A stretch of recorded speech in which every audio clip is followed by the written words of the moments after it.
you know. And I've had enough of this rabble. Come on!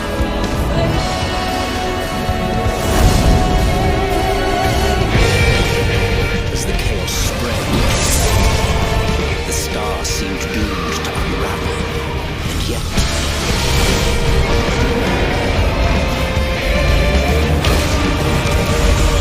there were those who stood in defiance of that fate.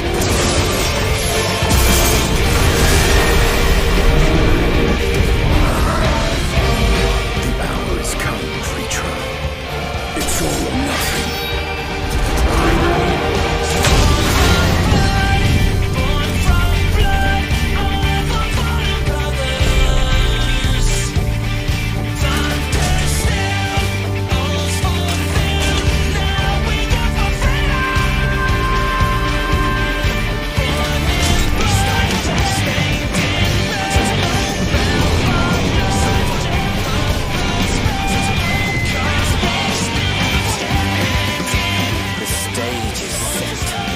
Will our hero deign to play their part?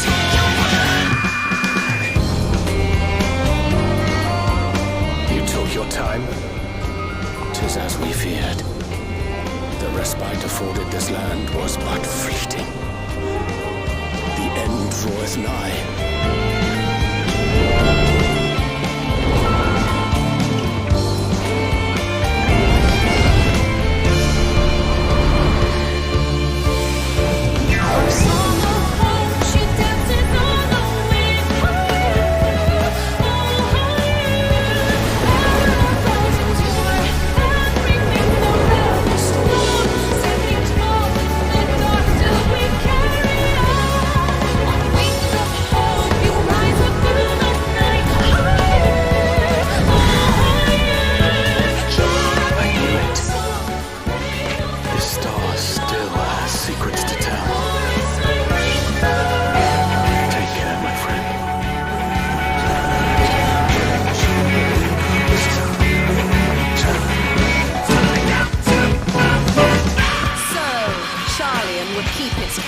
While the world is lost to ruin. It would. Come what may, we shall live on. We must. Do as you must, then. But we scions will fight until the heavens fall, until our last breath.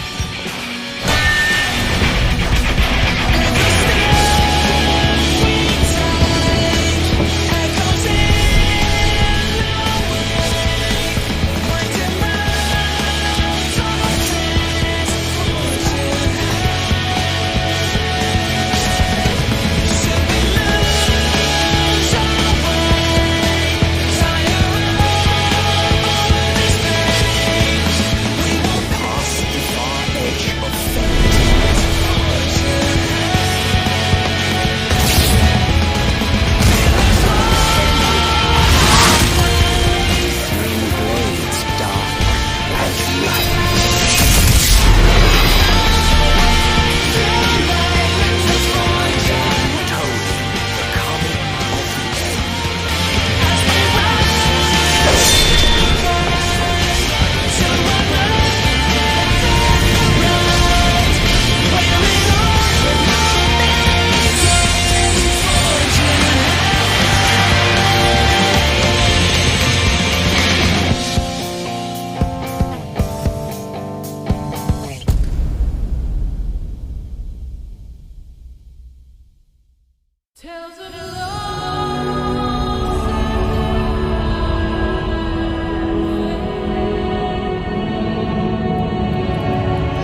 Again.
Oh, I forgot about that.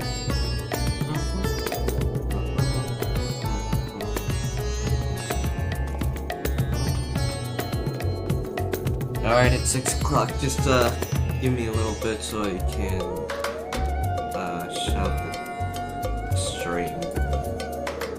Just gotta remember to do this. It's been a while.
Stop streaming button.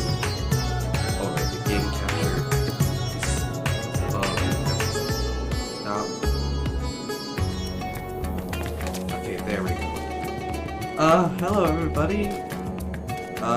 Happy Monday.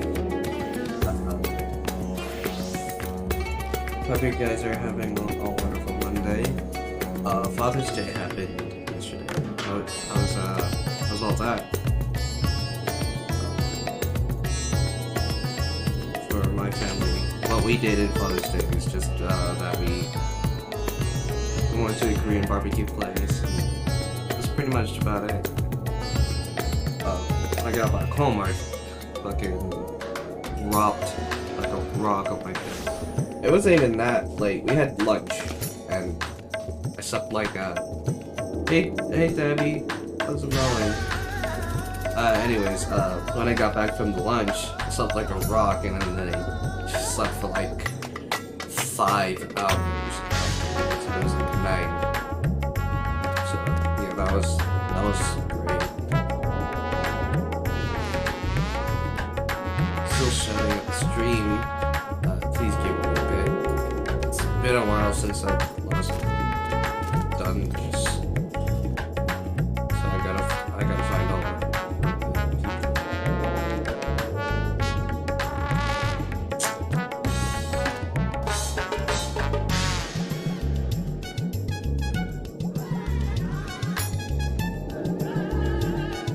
Anyways, did you guys do anything for Father's Day?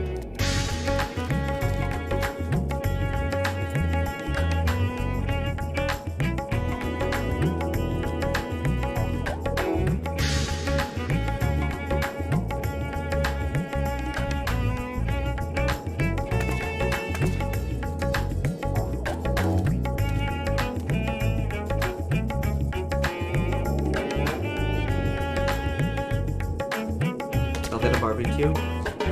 Yeah. Sounds about right. What's up with oh wow, it's nighttime. Let me change this stream manager. I'm not sure why the mobile version does not just allow me to just watch my own stream.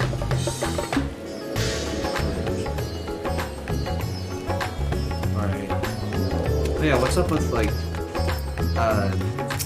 dads getting like virtually the same thing every year? Like a barbecue and then like power tools where they get like these gifts and stuff. I feel like we need to like shake things up for our fathers. Anyways, if we don't know what we're doing, we are going to do the Hildibrand quest that came out in this patch. And if you don't know what Hildibrand is, it's a series of quests in Final Fantasy XIV that follows this young detective. Well, not young, but it follows this wacky detective, and you basically just go and watch his hijinks for like I guess you would call it like seasons. Be like 3 seasons. But yeah. So I'm just gonna like, you know, play the characters and what, you know, do all that. Ooh. Wait, I know you. You met in Glandulous. You're that stone-cold killer asked to look after my loved one life. What's that look for? Surely you haven't forgotten me. You and me, we had a moment, a connection. Not like the one I thought, of course, but I know I left an impression.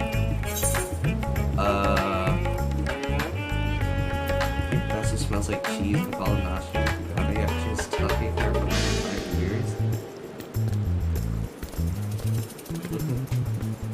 Man, I come on and play Final Fantasy XIV. I'm already busy with the game stuff. Yeah, I feel that. I was heavily considering whether or not I should buy another song, because it seems like there's not a whole lot going on here.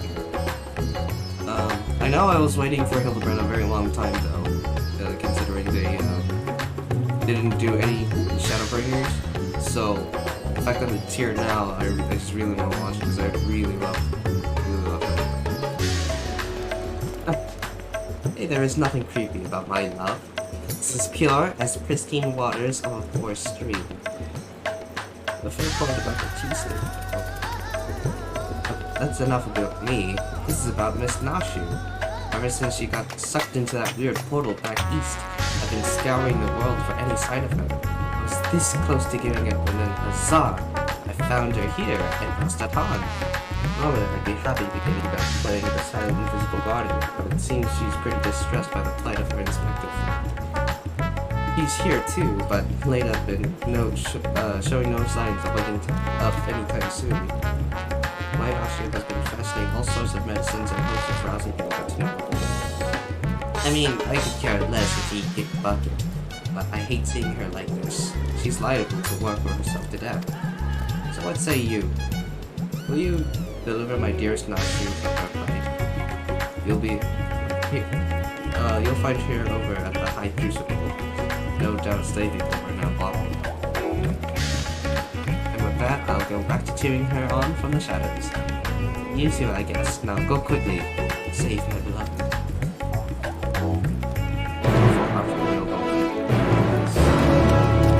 I really do not remember that plotline. I remember a sword and a lupin, and that's it. Oh, and Gilgamesh, he was also there.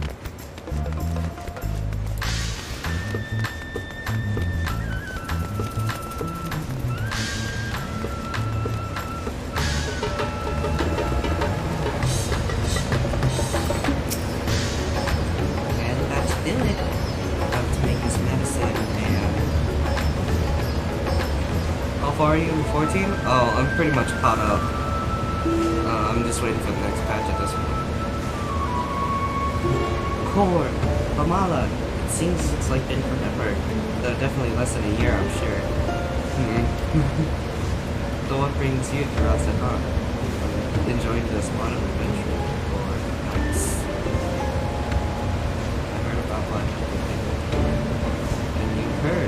It's true. Inspector Hildibrand's gone into hibernation again. Wait, you give me that look, the one that screams about the whole weird portal business. Alright, since it's so back at the BBC, remember how Greg got tasked with due prison and was forced to risk all this fraud? How far are you into 14? How that strange rift opened up, which the inspector got sucked up into. How I followed him after that.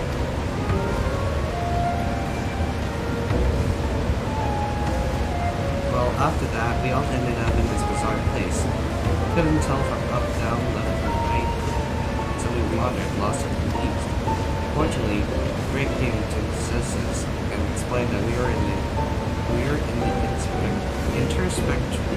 interspectorial network. Then used the same trick to bring us home.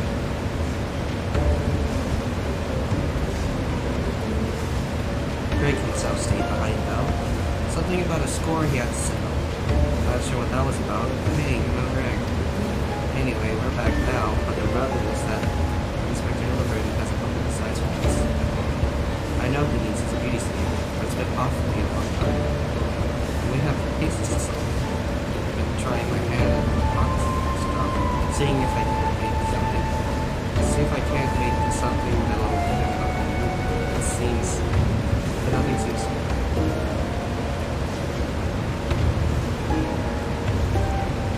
I think we're making progress. Me and Mr. Wait, is his name Chupacabra? Me and Chupacabra. The shaka concern that is. You remember Mr. Chupacabra, right? Got sucked into the river along with his former evil master partner. Not so bad once you get to home. I said Chupacabra. Oh. Pleased I am to meet you once more, and under less compromising circumstances. If I may correct your mutual friend, Andrew Brown, chairman of the Sajatra Institute. Please don't say that the company's name here. You're distrustful. It's somewhat bloodthirsty claim which none of them take. But in my defense, who among us is not contemplating saving the rich and powerful to bend the world in the way? I pray forgiveness for my fortune. Allow me to show you that wondering if the interdimensional rift, but the sisters only know how long they were changed me. Naturally, I understand words alone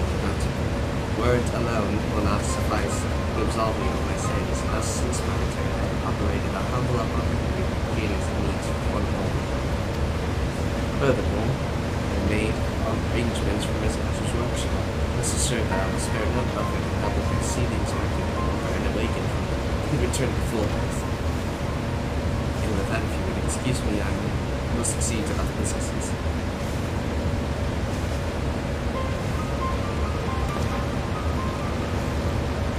Hey, I saw that. What's that face you made? Isn't he the nicest ex-felon you've ever met? That's right, I just had to finish my last medicine. High hopes of this course.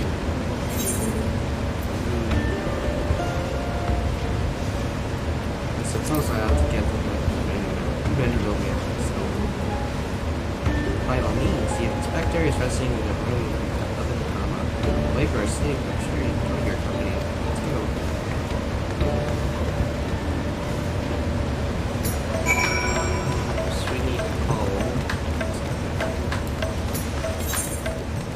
Last time we saw his family was Evan's.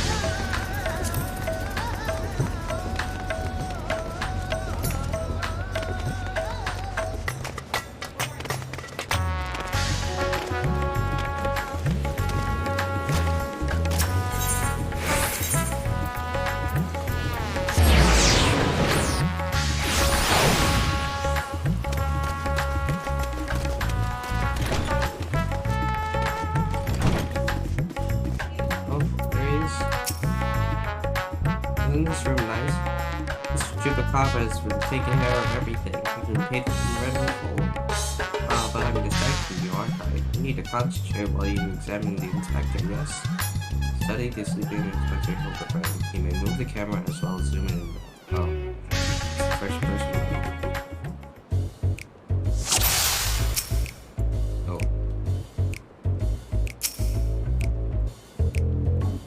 Rugged features belie is, at a closer glance, the sensitive mane of culture.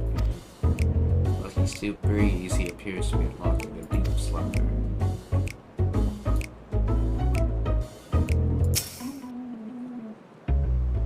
The exquisite buckles of the stylish footwear are a design unique to House Manderville.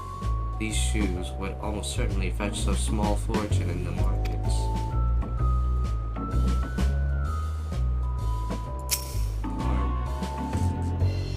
Wriggling muscles beseech impressive strength. Smooth skin suggests that only the rarest occasions does the man resort to violence. Troubling, his limbs are stiff and cool to the touch, as if the blood runs cold in his veins. Yep. He's unconscious. The inspector's conditions is disturbingly reminiscent of the Scions who were summoned in the first runtime.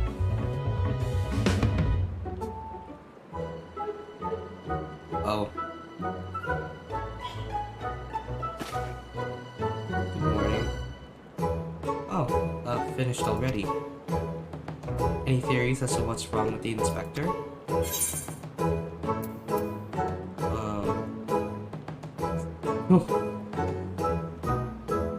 Well, he's a soulless husk, which is less than ideal. I see. I mean, I don't, but what you're supposed to say at times like this, I know that much. Let me wake him up.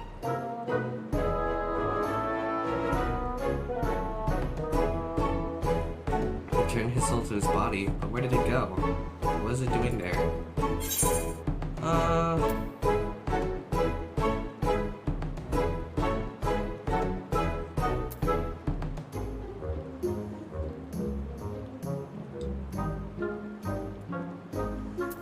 I'll choose this. The world of contrasts. See. Alright. So can you go there? Yeah. Great, then in this case I'll leave the soul searching to you. I'm sure it goes without saying, but once you arrived in this otherworldly world, look for a place that smells of mystery and intrigue, and chat with the people there. Standard agent of inquiry protocol. Oh, and since this is Inspector Hildibrand we were talking about, don't be surprised if you find him asleep or having forgotten a thing or two. Don't worry, I've prepared my traditional medicine just in case. Don't hesitate to use it, but that, do take care out there.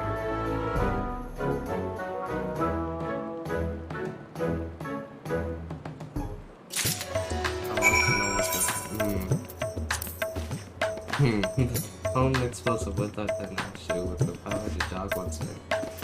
Yeah. I should have expected none less.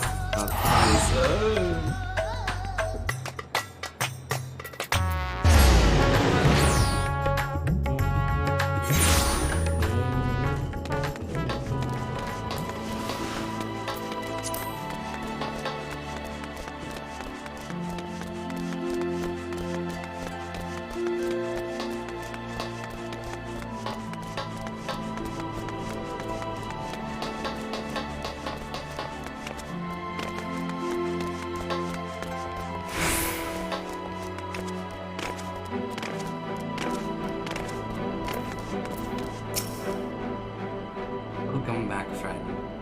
I'd offer you a pint, but my bombing senses tell me that's not why you're here.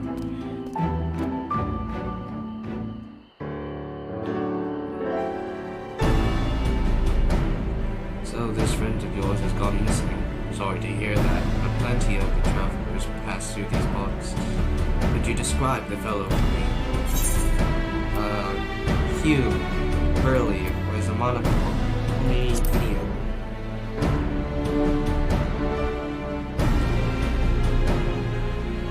Yes, that sounds familiar. Mind you, I didn't see him myself, but I do believe one of our bounty hunters spied such a man when you were all battling that war spectral monsters. He was in Heroes, oh god. I'm here for a moment. There's someone who wants to speak with you. Yeah, he was in Heroes Gauntlet. That's so. Make it quick. This hero isn't going to drink itself. What are feelings for more? What brings back into our neck of the woods of the woods? Now that you mention it, I didn't see someone like that. There on the battlefield after you ran off to do more hero work. First, I thought he was going to attack me like the rest of the spirit monsters. No, he just stood there, striking a pose, trying to seduce me. Didn't like it. Still, he was glowing. I wasn't about to take any chances, so I said, "Hey, piss off, ghost!" and sent him packing. Did he die, you asked? To which I say, what am I, cheering again? Also, I kept my mug waiting long enough. Good talk. Could it be the Warrior of Darkness? Who's this? Who are you? Oh, it's those guys that became adventurers.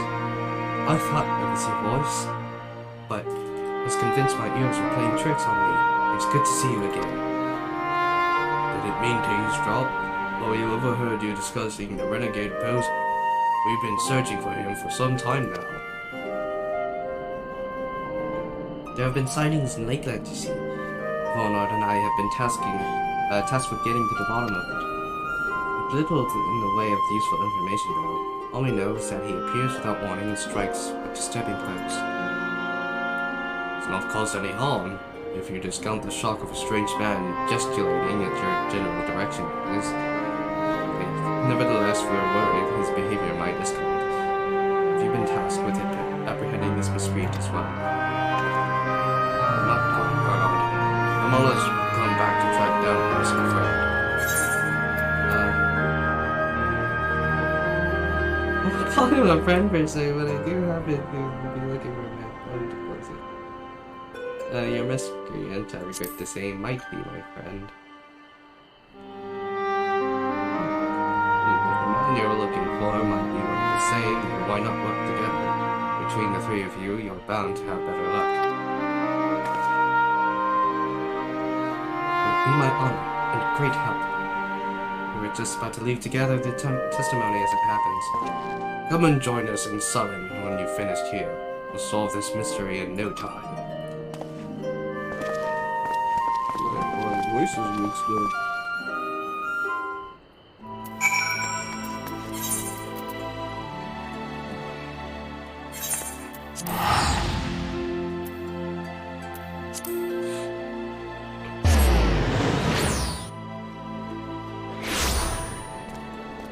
Oh, my chocobo! Oh, I forgot I had you out.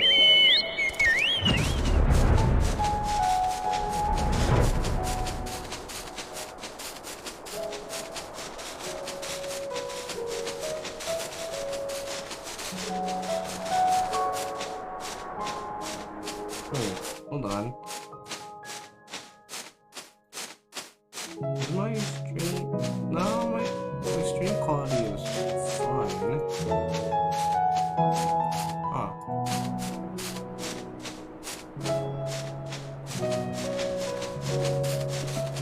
I'm saying that my stream is blurry at the moment.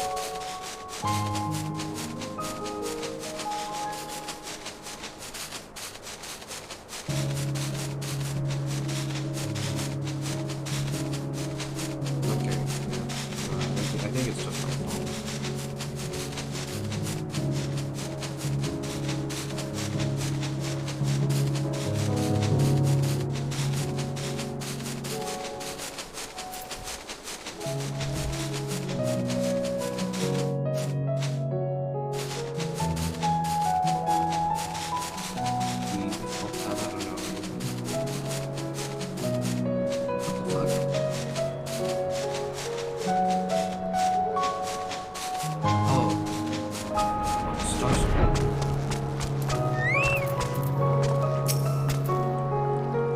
see him, I bet I did. I was crossing through the forest of the Lost Shepherd on my way to deliver fish to the Austral Imperator. Out of nowhere, this odd man leapt in front of me. I thought he was a bandit at first, but then he abruptly turned to the side, curled his neck, and put his fist to his head as if to say, I don't know. It was baffling. I ran when I realized I wasn't going to do anything else.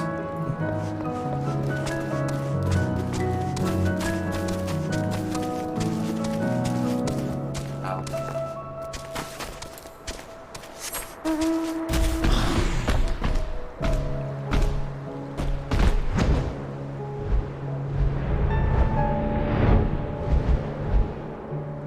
Where am I?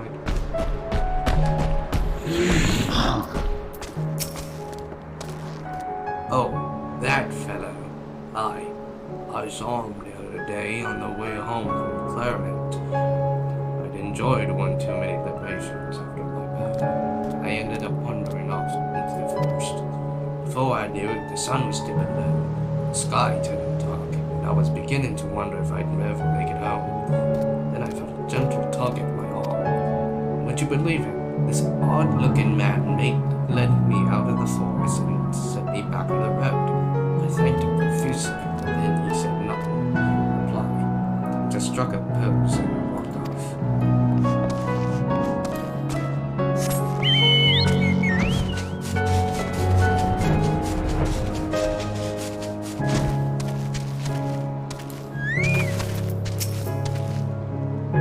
Why, yes, I saw someone like that when I was picking mushrooms in the forest.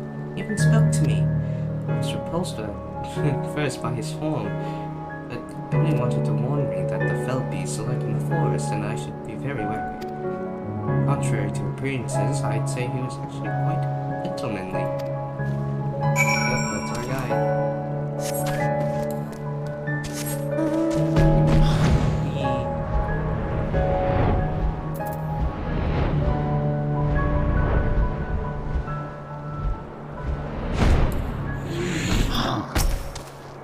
To be honest, I'm not sure what to make of all of this. Finished questioning the locals, have you? Were you able to learn anything? He was quite the gentleman. Not only has the poser caused no harm, he's even helped people? So he's a gentleman, albeit a suspicious one. Something of a contradiction, you might say, but there's no reason to doubt what we heard. Everyone seemed to encounter him in the forest of the Lost Shepherd, right? And that's where we'll look next, shall we?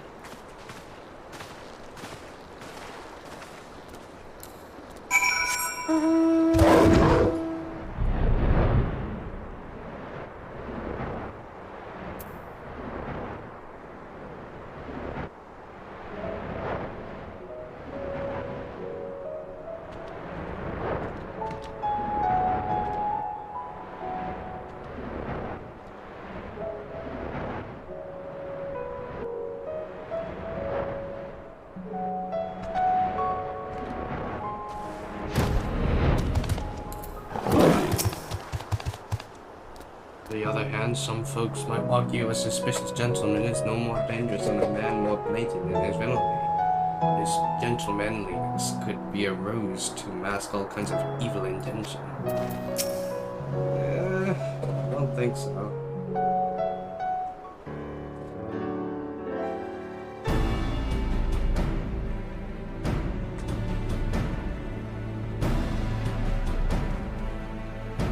Well, here we are, but how exactly are we supposed to begin that search? These woods are, well, woods. Leave that with me.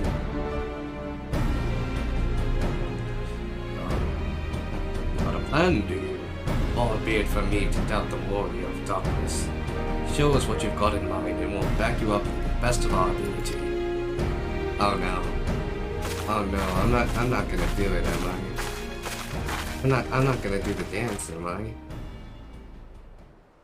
Please don't. Perform the mambo! Oh,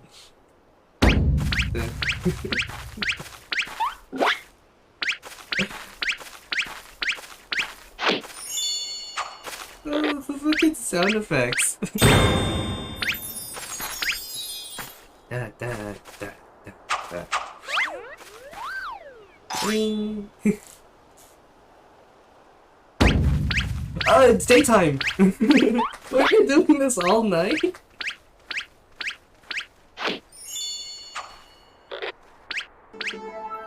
Hark! What familiar gentlemanly gyrations are these?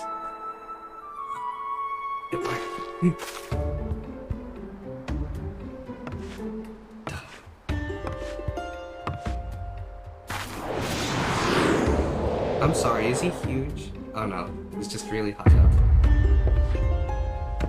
Oh. Wait. Working me. Oh. Oh. No. Light Warden.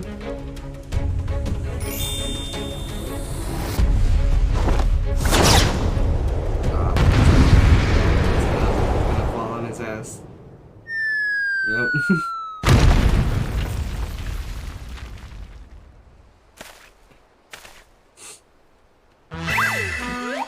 It's him!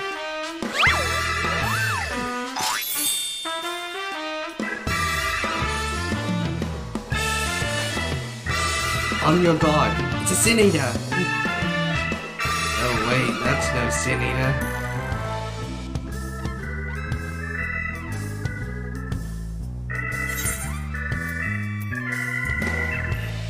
It's the Gentleman of Light.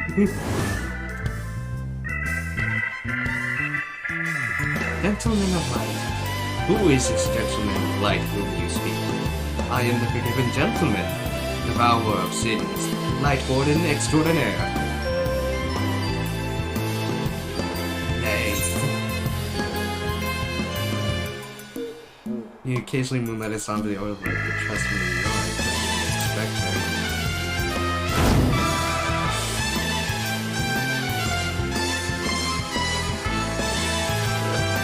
Inspector! Sin Eater! Inspector! Sin Eater! You're acquainted with this, gentleman. Yeah, we known each other for a very long while. Right then. Clearly your friend has been through a lot. But still, how did he get in his head that he's a Sin Eater? Is there no way to bring back his memories? Yeah, I got something.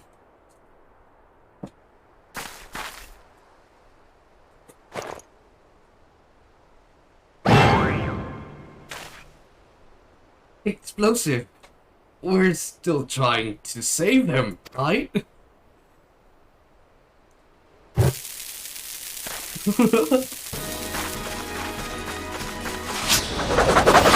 Dang, that curveball! Oh, nice pass.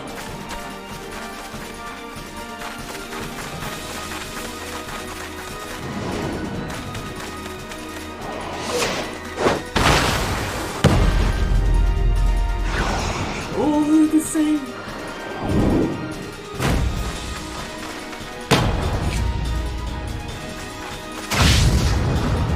Yeah, spike it! Oh!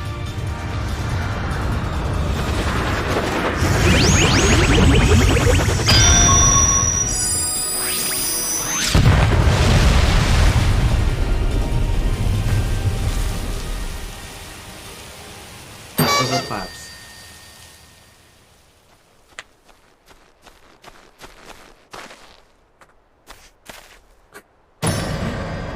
Wicked, why'd we killed him?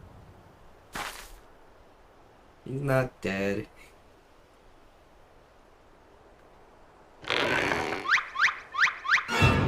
Hitting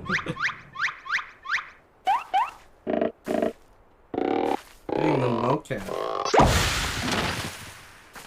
How do they do that? I say, Pamela. I've resigned myself to Nashu's ungentle mythology. You too, my brutish friend.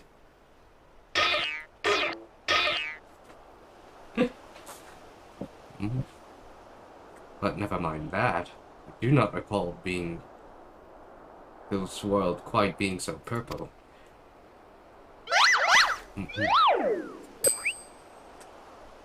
Previously, I was with Nachu and Greg, wandering the bizarre, shadowy realm known as the Inspectorial Rift. Oh no. Oh right, they have the echo too.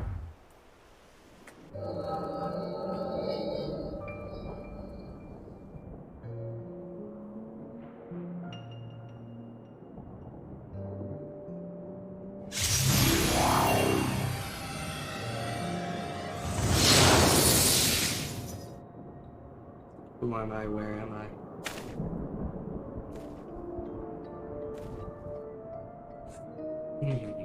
Where am I? Who am I?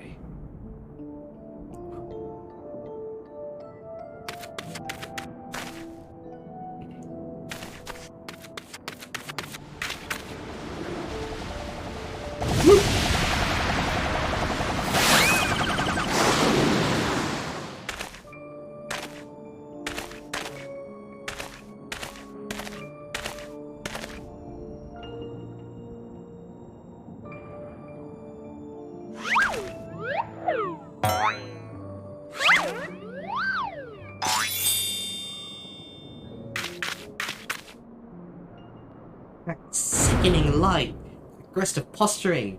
I know what you are. You're one of them, ain't you?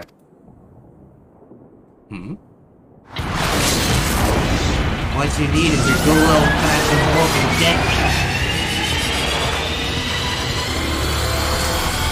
Oh. Piss off, girls!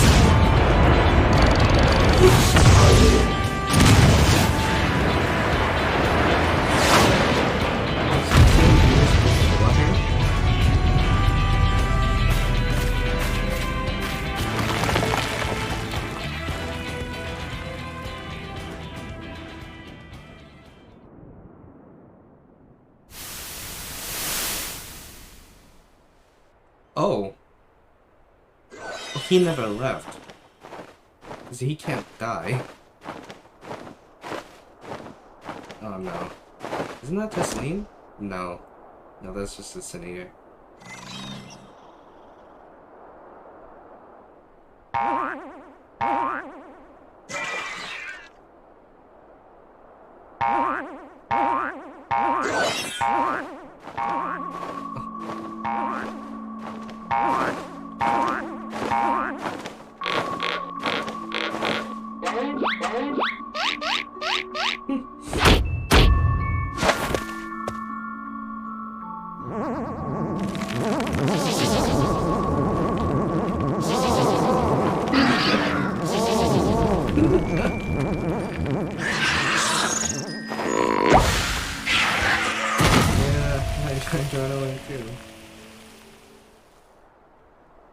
Run for your lives!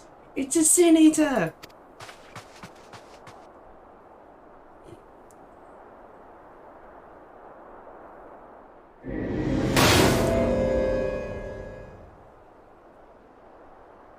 A Sin Eater.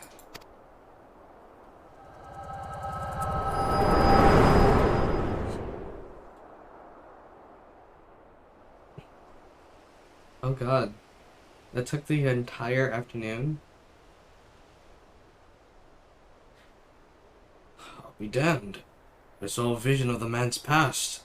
No wonder he became convinced he was a Sin Eater. I saw it too. It was quite possibly the most ridiculous memory I've ever glimpsed. Answer me, my faithful assistant. Where were we? And why is it so purple?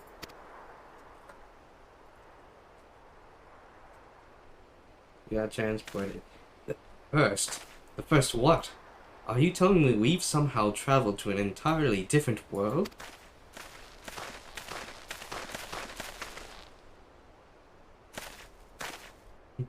Good gods, to think I have transcended the very boundaries of time and space. But worry not, my adoring fans. Hildibrand, Agent of Inquiry, Inspector Extraordinaire, will return to you forthwith.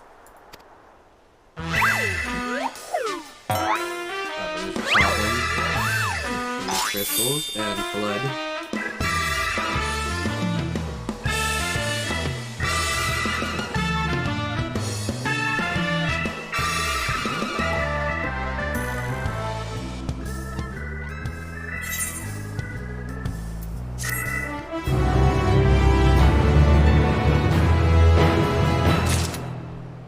Oh, there's more. Oh, I got scared. And help but feel that this is not what the echo was intended for. Explosions, dwarven deckings. There's nothing this man can't withstand. His back and forth spectral beings. While I've enjoyed what time I've spent in this far-flung first, I can remember, we should be getting back to our own work soon. Would you happen to know where we might go about doing that? Restore my soul with a spirit vessel? Let's say no more. Your cursory description was more than enough for me to grasp the concept completely. It's not unlike brewing a perfect cup of tea, which means our task is more clear. We require the services of a skilled soul sommelier. I know a soul sommelier named Bella. Splendid. I see that even in this world we rub shoulders with the cream.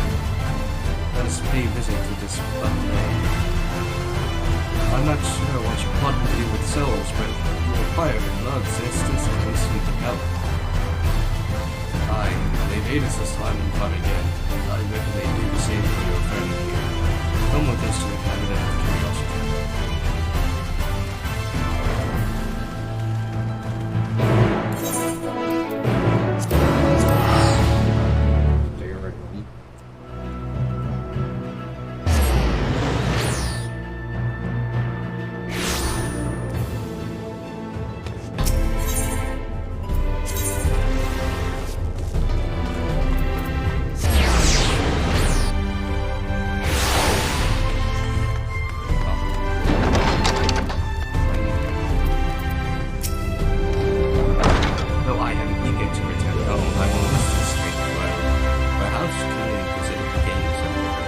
Surely there are cases here that require my preeminent knowledge.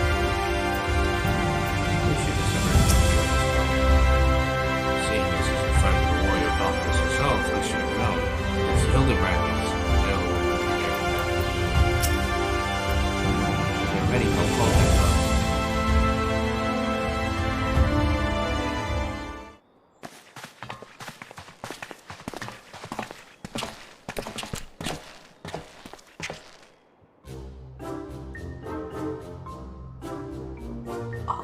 The genius sommelier. I've highly recommend you come highly recommended by Kamala. What an adorable little puppy you have. So what? A puppy? I beg your pardon, but there seems to be some confusion. Puppy? Who is this imbecile, Kamala? I've half a mind to make him dig a hole so I can throw him in it. But I assume he is true friends of yours. And what in need, no less. What? Another of your friend needs to be sent back to the source. Have you forgotten how complex and difficult it was to do last time? Yet you waltz in here and ask me a favor with the air of one shopping for an pet. His case is no different from the others, at least. He is present only in soul, as they were. You'll need another spirit vessel, of course. You don't have to have one on you already, do you? No, I do not. Oh, apparently I do. Yeah, I have one. Trusted by you by the Empress X. Oh, if only you know how to use it. Fortunately, I have a Portsy on hand. I've been using it to treat patients at the risk of transporting the ethers, but I suppose it's due for a change of pace. At least, however, one concern, in case I didn't make it clear before, the process can place great strain upon one's soul. If he is lacking in resilience, there is a chance he will not survive. that his very essence will be rent asunder. After he's with your eye, depositing anti-connective like that. Haha, Famala knows me too well. I assure you, good Sommelier, who is most certainly not a dog. You needn't worry for Hildibrand, Hildier, Maximilian Vanderbilt. Yes, I get the distinct impression that the gods themselves could not kill him if they tried. Yeah. Come on, man, Hildy, I can't be bothered to remember that name. 1,000 thanks. Simply point me to the soul siphon and I shall hop right in. The rest of you can wait here. I promise I won't tell him, no matter how much I make him.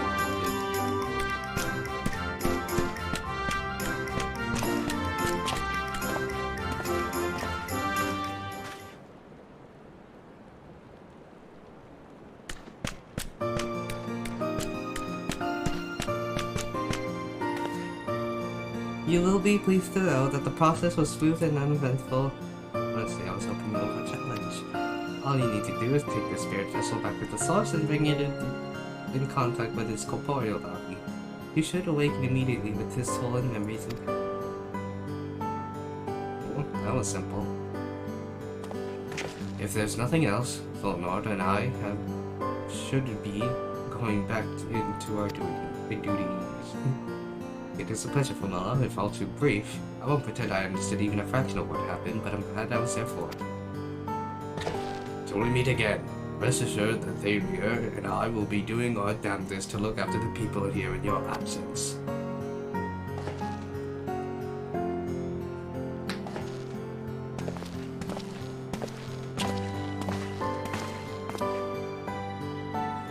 Bye, and thanks.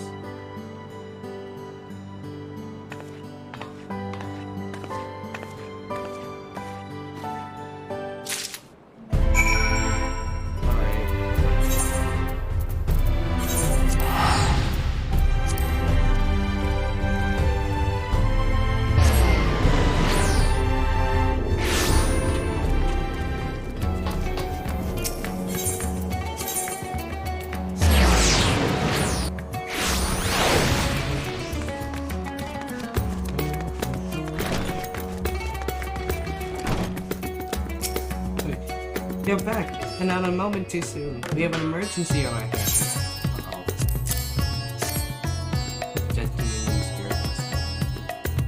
The Inspector's soul is in this, you say? That's great, but we have another problem now. The Inspector's body has gone missing. We went to the markets and to do some shopping, and when we came back, he was nowhere to be seen. We double-checked that every door was locked before we left, but there is nothing to suggest someone forced their way in. We've got a case in our hands, a case of the evaporating inspector. We must begin our investigation at once. Come on, let's start looking for witnesses. Little do they know. I'm a magical man too.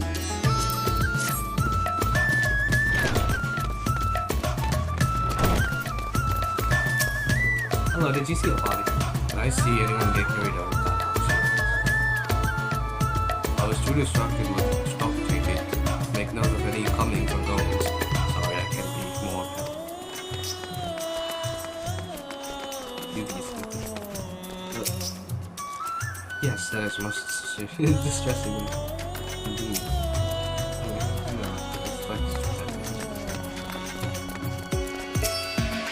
I didn't see anyone getting out of very soon as that house no. But I did see a man getting a particularly large stack, so heavy he strained to lift it. Didn't think much of it at the time, but now that you mention it, it was a bit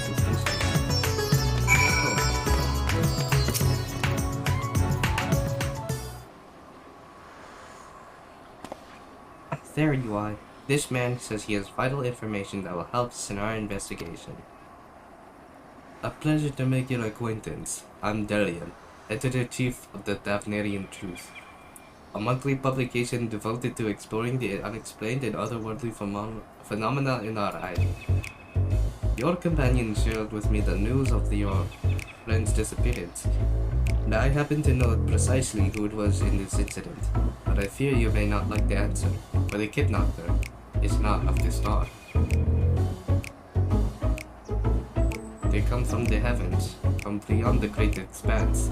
They descend in curious saucer-shaped airships to study our world. Our society buildings are very bodies. Are you talking about the Omnicrons? They're dead. You shudder. No doubt you realize for whom you speak. Couldn't be. You protest, but it could with ease. Your dear friend the Inspector has been abducted by aliens. Oh, but he'll be fine, you assured yourself. After all, they just want to understand us better. You poor deluded child. They do that they do, but what end? Why else? They one day might take over our world. I'll assure you that the Omnicrons are indeed dead as hell. What is worse, they plot to do some sort of with the aid of collaborators, but the Charlians are in a league of their own would-be overlords, providing the aid. Are you talking about the Loborites? The final days of work of the alien invaders were attempt to sow the chaos in a world easier to conquer. Blessedly, it was thwarted if only by dumb luck, as those who did the thwarting were blissfully unaware of the true nature of the plan. I had hoped the setback would discourage the aliens from coming back, if not move them from abandoning their ambitions. But it would seem that the events have only emboldened them. They are indeed carrying abductions here at Rastakan. Even as we speak, your friend lays prone in an sterile bed in her base on the surface of the moon, where they poke and probe with the inscrutable instruments as their floppy ears wiggle in fiendish delight. But I have said too much. I must continue my investigation in secret. The fate of our world is at stake. Well, I guess it's time to take Nashi to the moon. Didn't think that would happen. Oh no, that sounded awful. We have to go to the moon and save the Inspector at once. No. At least he got the floppy ears right.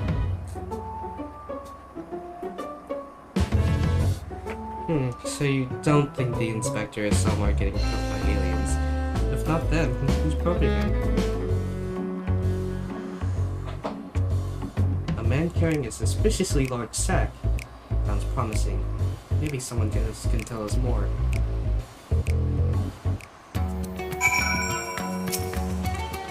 Someone up ahead may have something. What's that for help?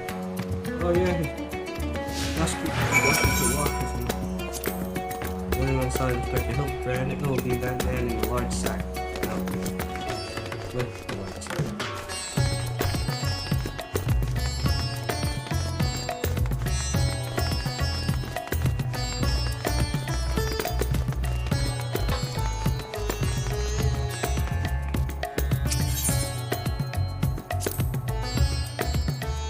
Regan is one of the nicest people. Got such gentle eyes and long snouts too.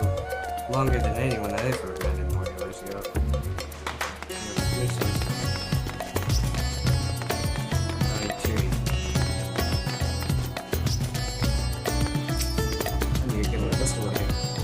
The man in the sack, indeed. I cannot help but make note of him as he passed, trying so very hard to be inconspicuous as he was.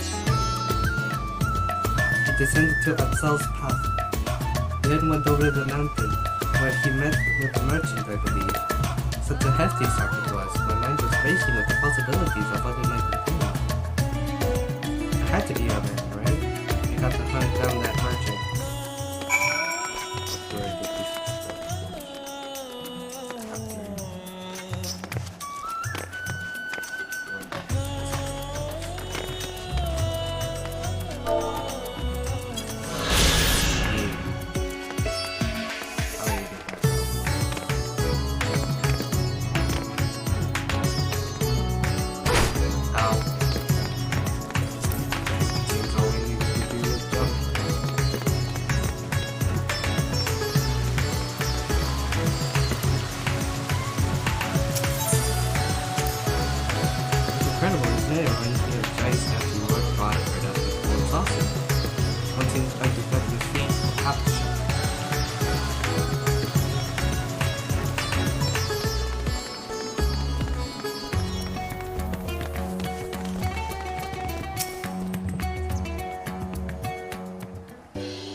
Man with the large sack. Ah, you bet I saw him. In fact, I sold him my chocobo. At first, I told him to get lost. That bird and I go way back, and so forth. But he was in a hurry, and his offer was very generous. When you're in my line of work, you can't afford to get too sentimental. Now I can buy a whole stable worth of chocobos. Did he say where he's planning to go next? He was muttering something about having to go to Saltwind's welcome dinner. Probably why he was desperate. He was desperate for a chocobo. It's a long way to go on foot. Never mind the sack. Did you hear that from Owen? We need to go to Saltwind's welcome right away.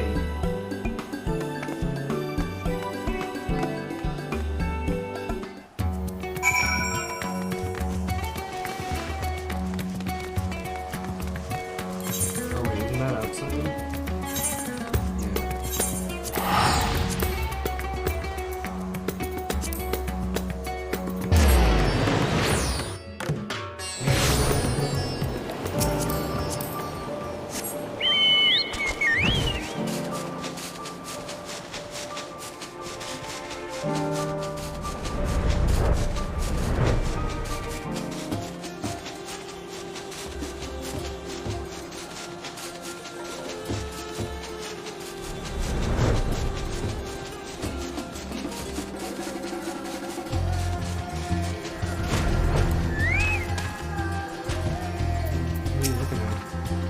Here we are, which means the mysterious man with the mysterious sack must be near.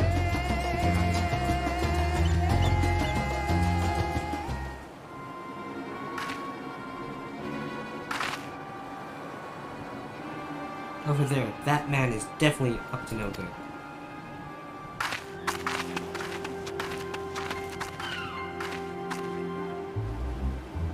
That is a very large sack.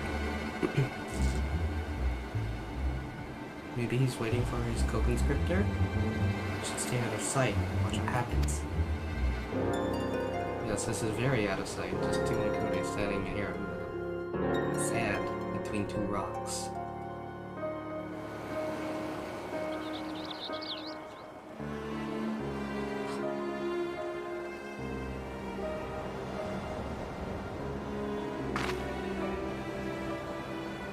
Mr. Chupacabra? But he expressly told us that he had put the evil schemes behind him. He wouldn't lie, would he?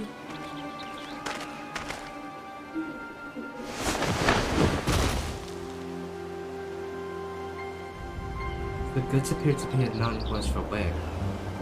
Very well, payment is promised.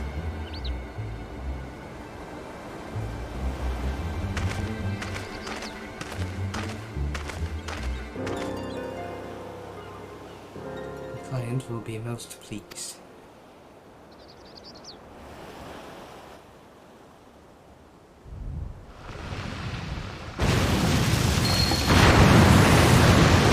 That is not.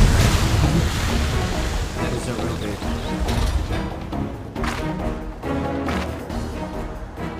Oh no, he's going to feed the inspector to that giant sea monster?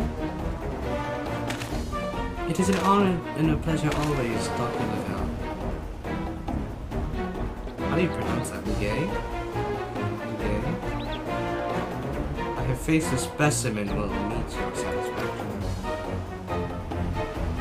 Yes.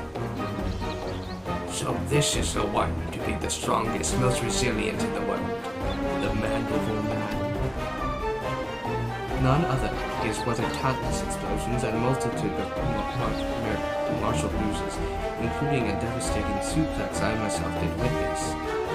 It's even said he survived the journey to Glandulous itself, which survived the lesson known as full of Mary's speech.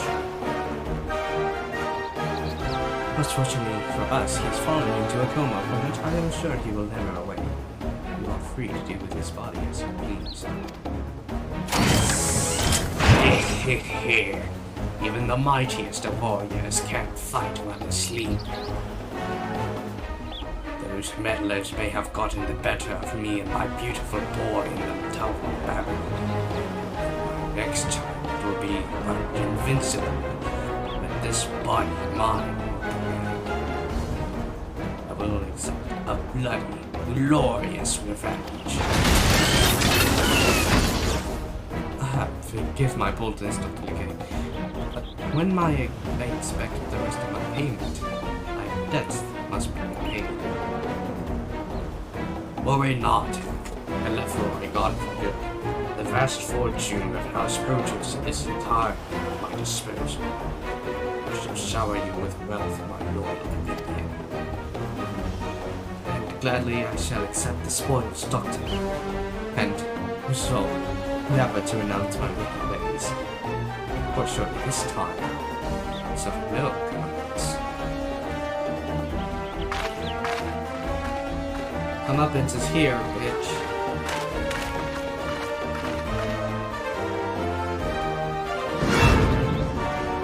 Not you, not now. Bah, rest away.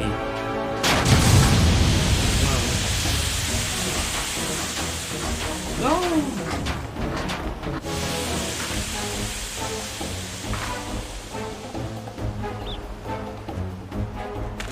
Wait, Dr. Legay, my payment!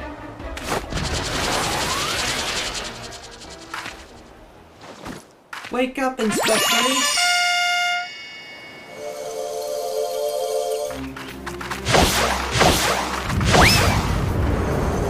Nice toss.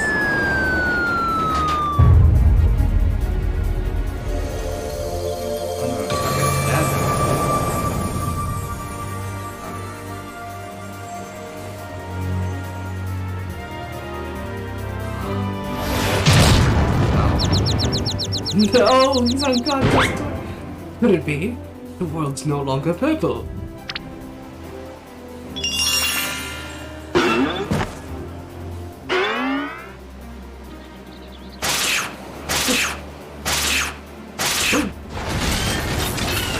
Moving down, dear.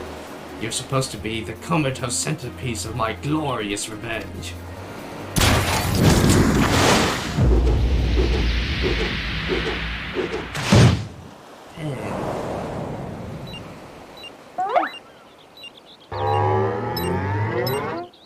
Ooh, what did that button do?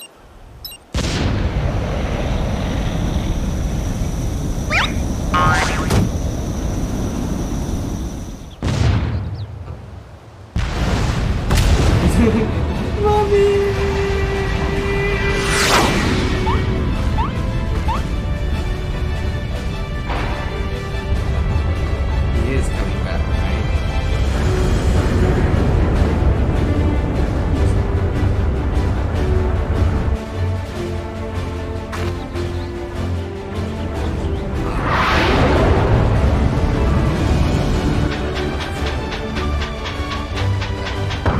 Of course not.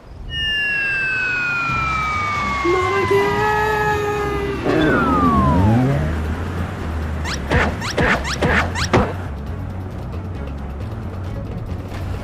Oh, he's coming back.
say that was right.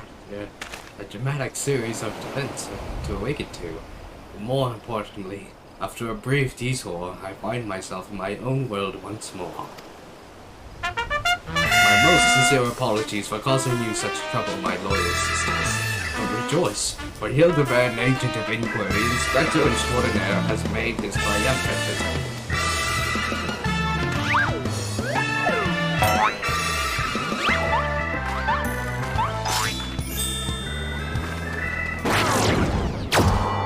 No! Aliens!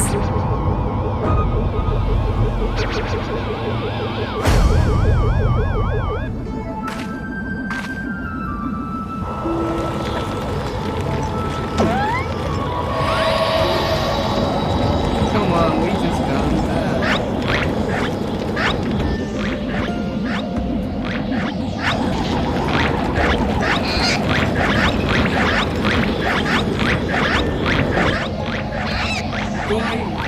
Going.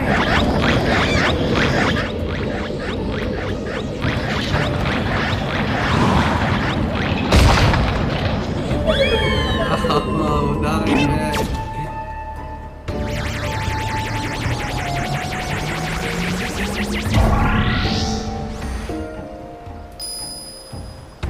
Wait, Inspector.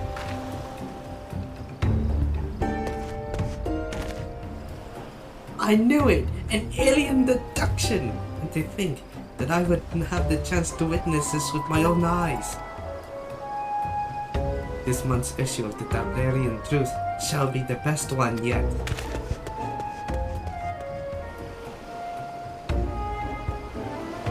And just when I thought we finally had the inspector back, off he went, and then came back, and then put it off again.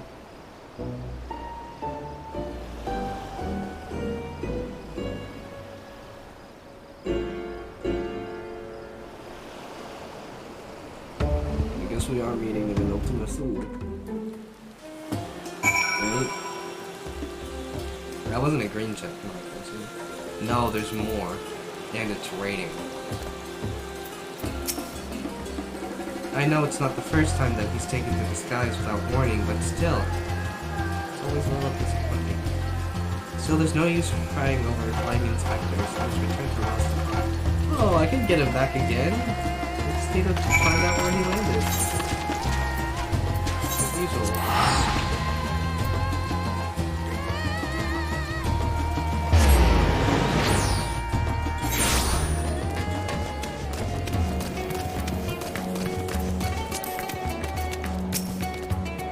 Oh, Inspector, why have you left me again? And where have you gone? No, this won't do. Get it together, Nashu. There's a case to be solved. Just you wait, Inspector. Your loyal assistant Nashu will solve the mystery of your disappearance. Again. And don't you worry, Mom. As soon as I have a new lead, you will be the first to know. Till next time. Dang it! Dang it, dang it. God damn it.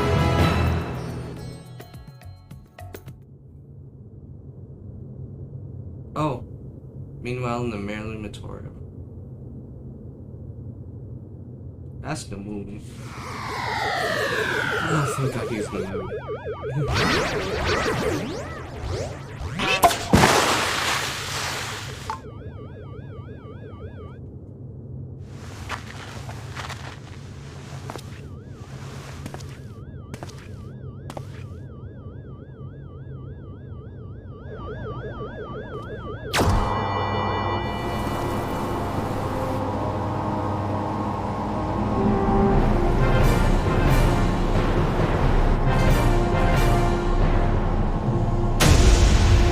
What the?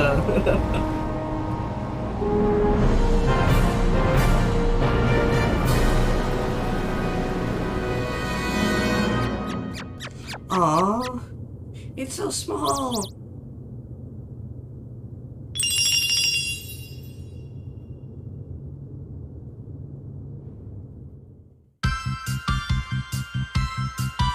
Oh my god, this is the credits.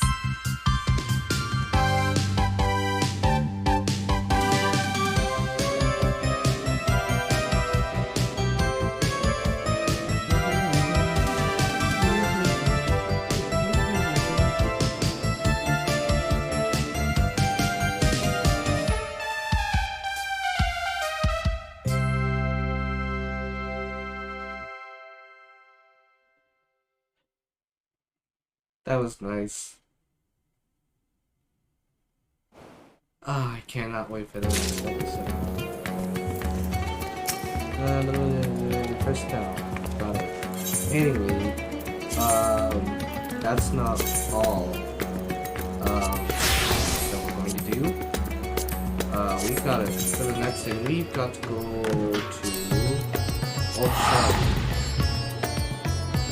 There's apparently something there for us. That includes like an alpha from Stormblood's story. I mean, hell yeah. From Stormblood's story.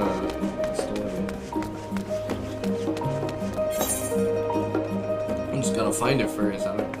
It's gonna be a little 90 first. Heartless Hypothesis.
Places and events that we could only dream of.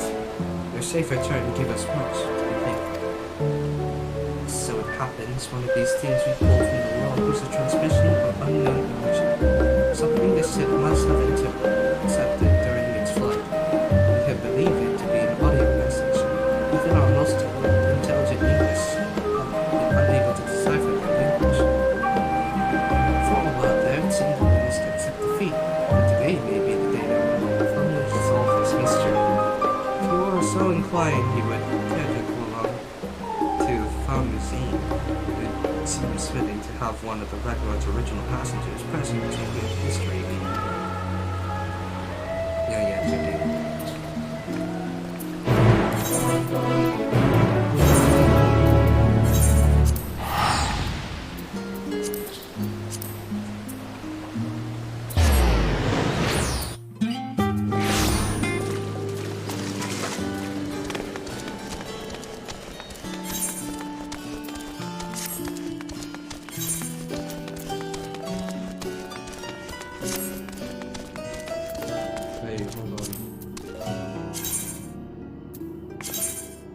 Okay, milestones things hasn't changed. When it begins to change, I'm gonna be very confused. Ah, Mistress Ramala, I have been made aware of your contributions to their people.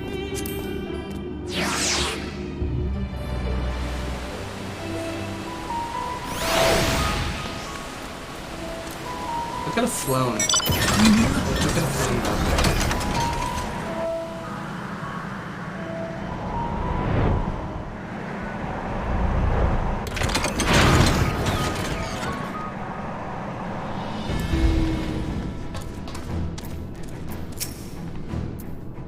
Ah, there you are.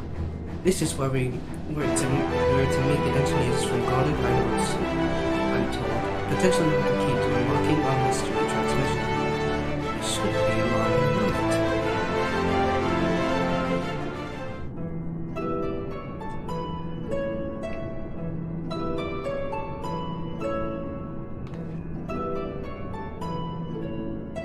Sorry for how we were late. We had some trouble finding the right. Sorry, really, we had some trouble finding the right cuts. Is that you for a moment? Oh, it's fixed. Okay.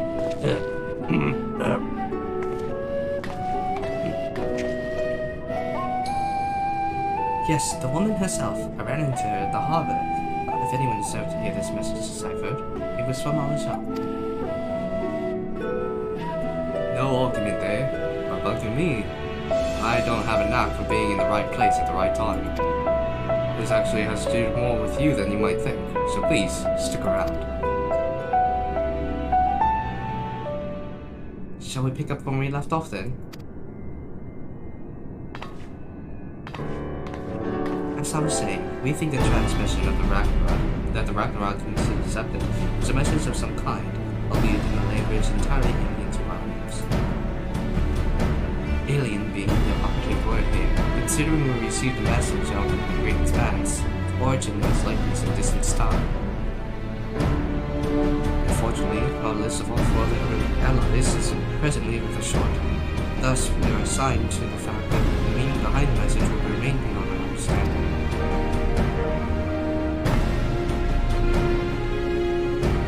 That's near. One of my colleagues, however, refused to give up. She remembered that I and the engineers who had been so helpful in the construction of the Ragnarok, and turned to them for insight into our seemingly impossible problem. Do you know what Wedge said when he heard what was going on? We should have Omega listen to it. I bet he can tell us what the message means. Not the Omega that you've been with, of course, but he's talking about the toy that shuttles around the Hell. We originally decided to follow the chosen target and not much else. I've seen it act in ways that it's like it has a mind of its own. Then I got to thinking about those documents that you sent the chief a full report of the final days. In the plot about Omega's civilization, it is said that their people discovered how to convert their mind into data and store it outside their body. Timing being what it was. I wonder if Omega didn't somehow transfer its consciousness into a model right before you put an end to the real game. Hey! So, in an effort to get to the bottom of that, as well as take the crack at this indecipherable message, we decided to make some modifications. With the help of those technicians, we've upgraded our toy Omega with a fully functional vocalization module. It can talk. We played the transmission for Omega, and I think it's ready to share.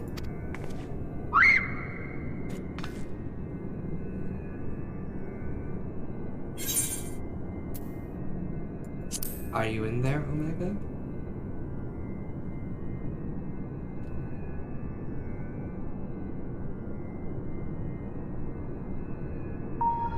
Affirmative.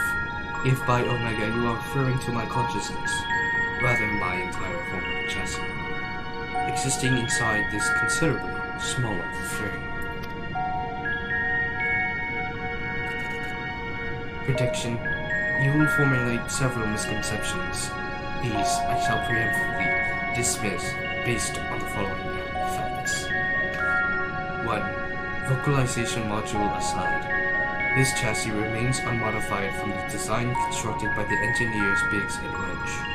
I evaluate its combat capabilities to be on par with a mortal infant. 2. The mechanism which allowed me to perform an emergency transfer of my consciousness was installed in my previous body. With the destruction of that body, I am rendered incapable of replicating such a feat. Should this current material form be destroyed or cease to function, all cognitive awareness or presence I possess will also be lost. Conclusion. I present no threat to you or your star, nor do my projections indicate the necessity to inflict harm. In my fraction of a moment before my annihilation in the rift, I re-examined my directives. If I am to fulfill my purpose as an evolving construct, then I must continue my journey for improvement for as long as I exist. I must require this heart of yours, the strength of soul. Well, there you have it. It's not wrong about its combat capabilities. It'd be more likely to damage itself than the thing that was trying to attack.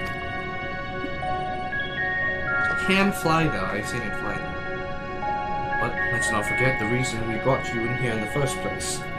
What about the transmission they played for you? Could you recognize the language? Affirmative. If it was transmitted in plain galactic basic. Plain galactic basic? A common language in comparatively extensive usage throughout the worlds we have conquered. Which means you can finally tell us what the message said. It is a language you understand, yes? I understand it perfectly. I am fluent in over 6 million distinct dialectical codings. My cooperation in this matter, however, is conditional. Elaboration. Your chief, Sid, utilizes the floor as part of its unorthodox filing system, which allowed me to scan the report on the final days.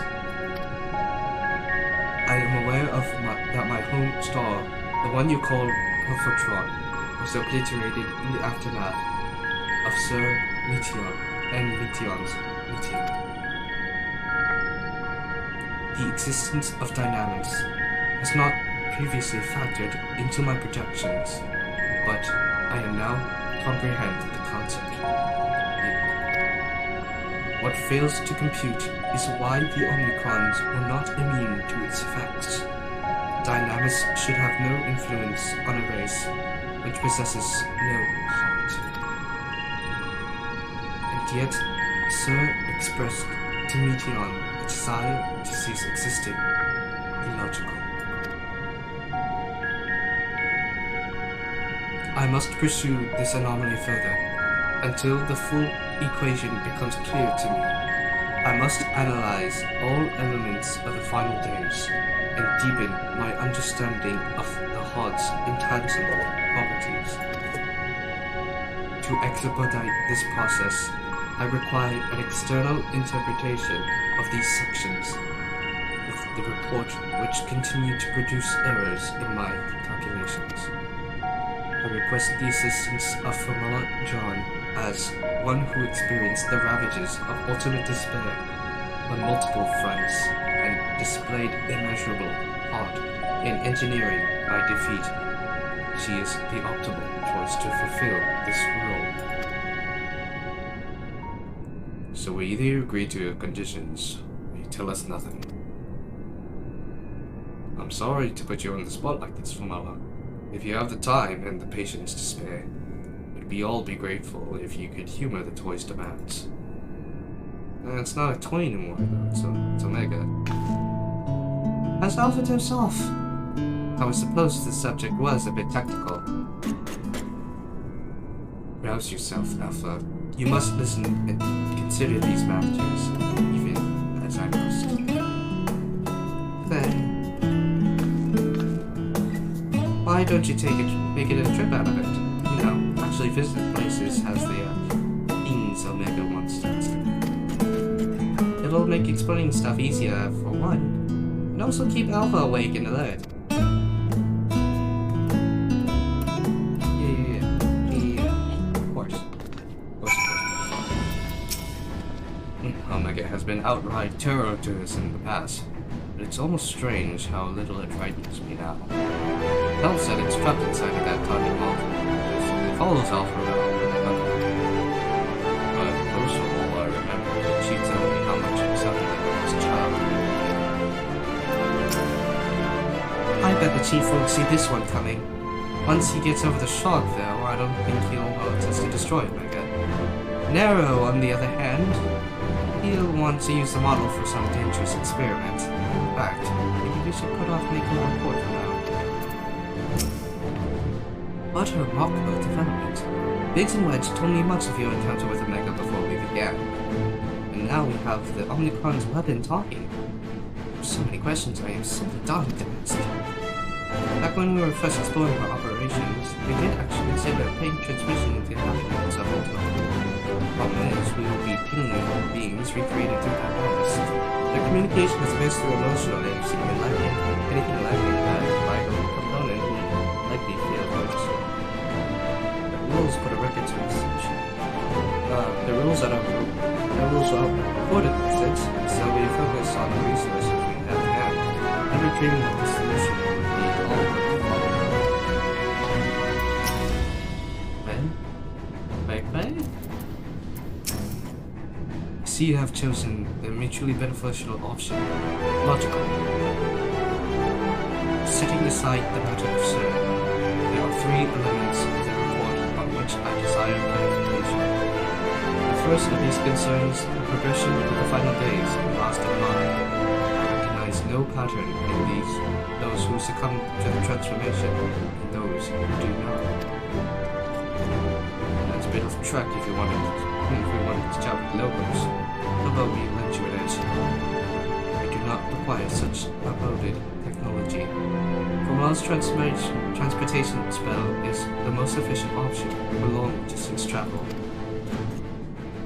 The chassis is a model, essentially a toy, but Alpha, despite its organic composition, is indistinguishable from stuff. Fusion. We qualify as material possessions. Pick us up and you can teleport the three of us to our destination.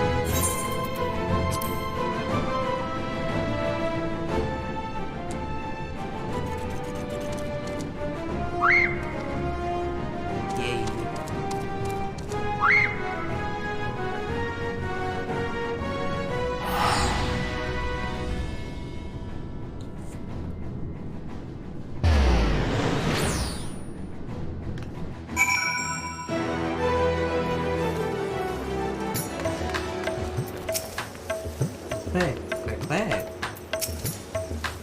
Sensors indicate we have arrived at Rostatan. Objective: identify factors of resistance to involuntary transformation. Hypothesis: unaltered survivors of the final days will display significant strength of life. Confirming this theory will require cooperation of live subjects. Where is the ward designated for residential habitation? That will be the Hama. Understood. Hama set as our sub-destination. Please take the lead and select the subjects we are on to interview.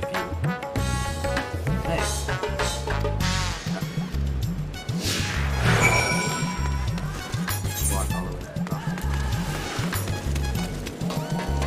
Oh no! No!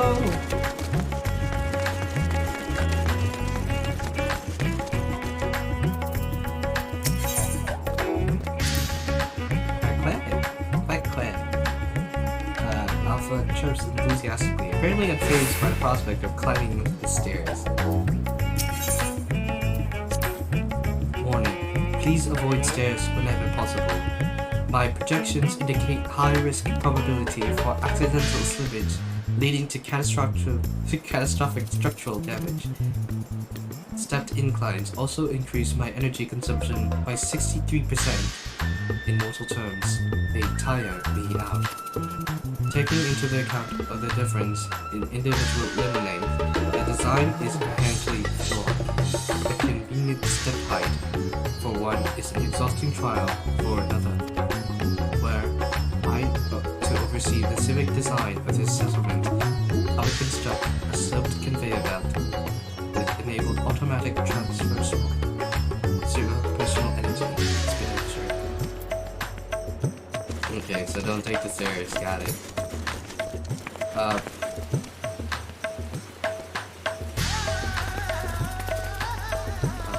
Problem. Kinda need the stairs. So there goes 63%. Oh no. Oh no, I'm killing Omega. Oh no. This body has no advanced navigational or geoscanning functionality. We must lead the way. Going home downstairs.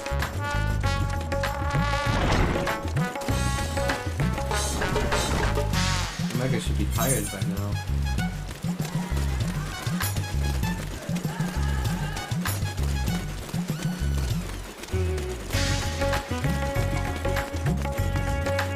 Should be just walking down this.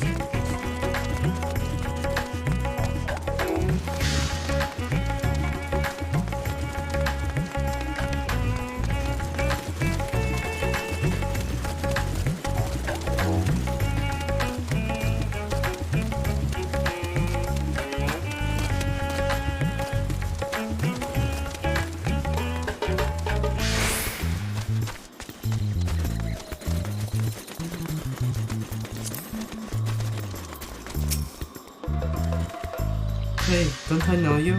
Yes, after the beasts are taken care of, you told me to join everyone in the square. Thanks to you, I was where Vitras gave his speech, and I found out who Garshan really was. It is a shame we don't get to play like we used to. But Mama says Vitra has always been putting the city back more. I'm too busy putting back the city in order. Maybe I can work for him one day, when I'm a grown man. Vitra. Nico Somers Osprey, yes. And this child wishes to put himself at the worm's command. That might make his own contribution to society. Pattern emerges. I predict that the punished survivors are those who had ingested Vitra's blood, who become his draconic minions. Though dragons were no match for our civilization's life, their combat capabilities are not to be underestimated. It is unlikely they would experience emotions of dread or uncertainty as exhibited by lesser beings in times of undue stress. Dragons? I'm not a dragon. I never ingested anyone's blood either. You. You are not a Vitra's horde, so you possess no hidden means to fight off other beasts. What of fear then? Were you frightened? Yes, I was frightened. I hid and hoped they wouldn't find me, at least until she told me it was safe to come out.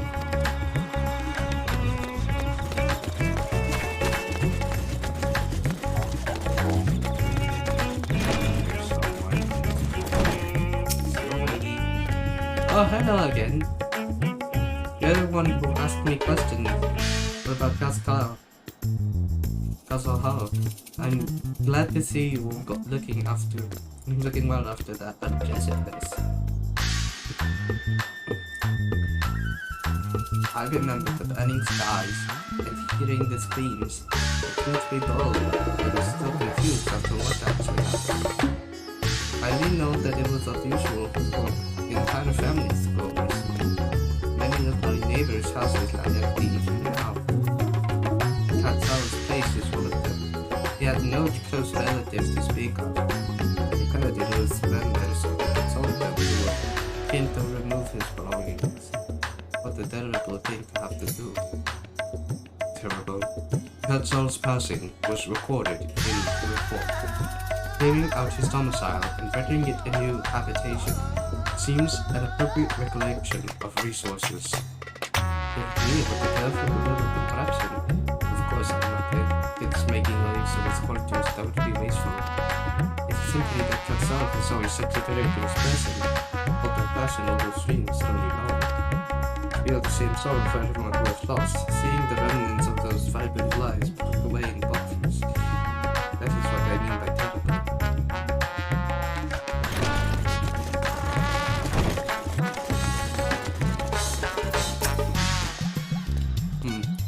Are you a traveler? Please, if you have a moment, I could use an outsider's perspective. You see, I was one of those who sought to escape the madness plaguing the world by fleeing to the moon. Not that we ever went at the end. So here I am, getting a return from Charlene, but now things are more strained between my sister and I. Since she chose to stay, and I chose to leave. I asked her to help me find work. She suggested I look somewhere that isn't out there, as if I wanted to abandon my home. But she makes me so angry. Your point is unclear. You elected to relocate it to the star's satellite. Thus, your relative now perceives you in a negative light. Your sibling's judgment is in error, based on information made available to our citizens. Your decisions to withdraw to the moon was both logical and correct. Honestly, the decision to remain and last at hand, despite no probability of survival, defies explanation. Perhaps her reasoning, partway, are faulty. That's right. I'm not quite sure what they're saying, but it's right, aren't I? Or so I'd like to say. The problem is I understand why my sister feels this way. I'm not decided to get going myself. Even then, I wasn't sure that leaving behind everything I love was the right choice. And with the way I draw the nail Ramona, I require a moment to process this input. Let us leave apart and discuss our findings.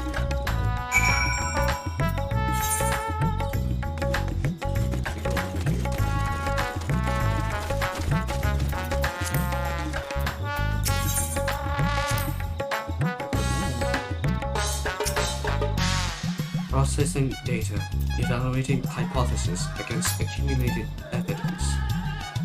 I offered an optimal analysis of each subject's testimony, yet each time their responses conflicted with my assessment. Without identifying the root cause of this conflict, I would be unable to properly define what constitutes strength of thought.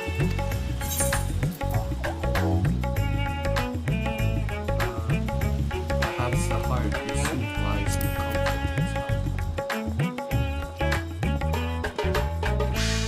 An interesting observation. It is possible my base criteria is in error.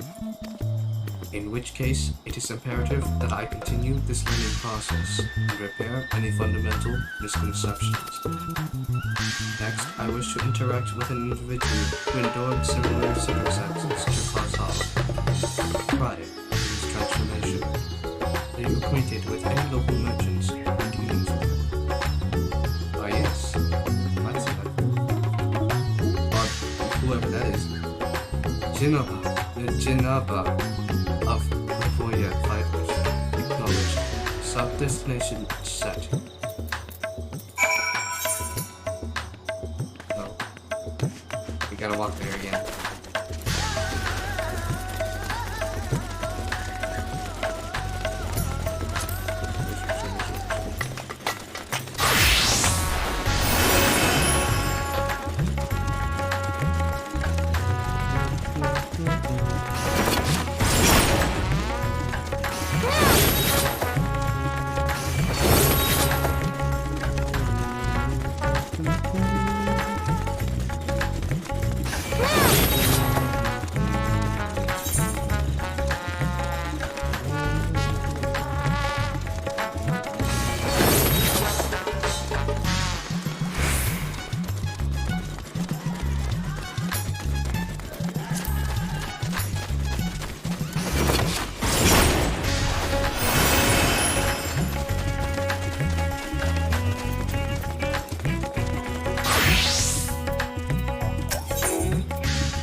Proceed beyond the fence.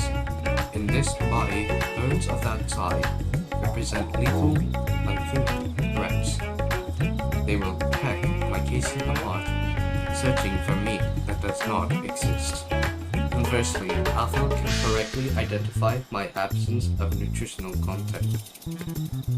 If only he would apply that intelligence towards maintaining a regular feeding schedule, or habits adversely affect his mobility. He hasn't been eating? Who's not been eating Alpha? Wait, the quail? Alpha looks back and forth between Megan and the processor.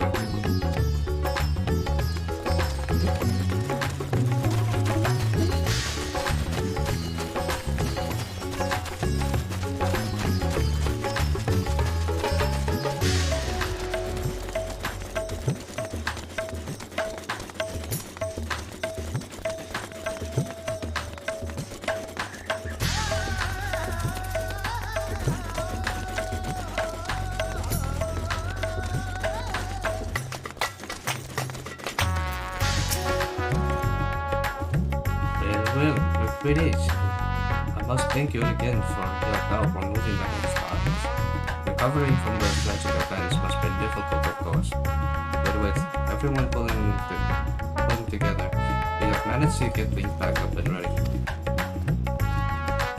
Jinaba, I have come with questions related to the tragedy, specifically your survival the final days. Although you are similar to Kotsal in many aspects, he succumbed to the transformation, and you did not. Why?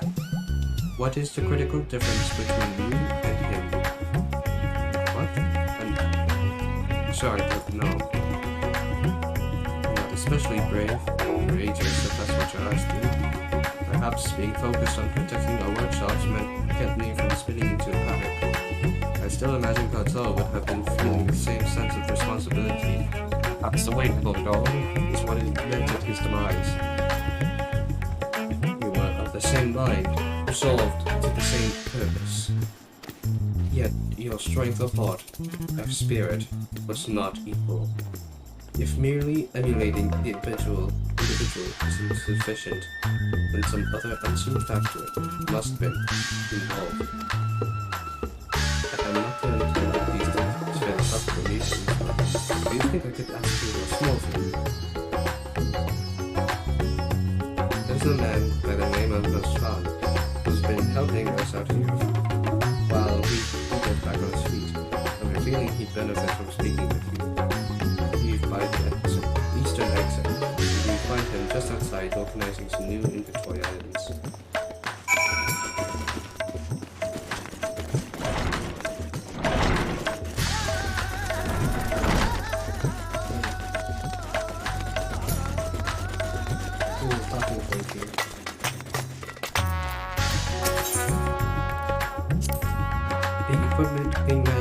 Here, it is worn to perform specific duties, yes. Conceptually, it seems analogous to our practice, switching frames to better serve our missing objectives. I, for example, did not begin existence with the Omega model. I was originally supplied with the standard issue Omicron chassis, serial number M017. On this world, that alphanumeric combination would be considered my given name. Such designations are drawn from nearly infinite registers celestial lines to avoid the possibility of duplication. Furthermore, the cluster known as M017 is better expressed in your language as the Omega Nebula, the same word I used to introduce myself to your time. Though you associate Omega with the advanced rapid construct, it is also my name, and I see no reason to change it, no matter which frame I inhabit. Quick. Alpha puffs out his chest proudly, seeming to imply his Ironworks uniform is the best attire anywhere. It's true. It is very true. Very good.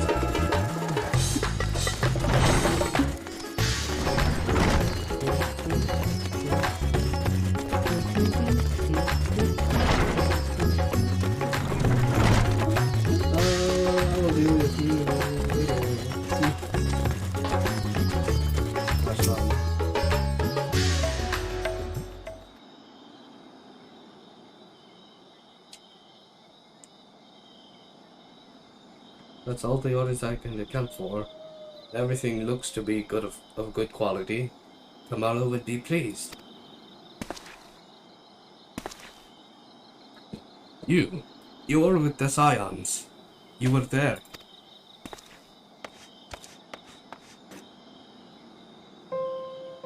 Yes, I am sure of it. I'll never forget that day. You and your friends helped us escape when people began changing into beasts. My own son, it was afflicted. That huge monstrosity loomed right over him, and I remember my heart turning to ice, freezing in place. The sunlight came to my aid that he would squall.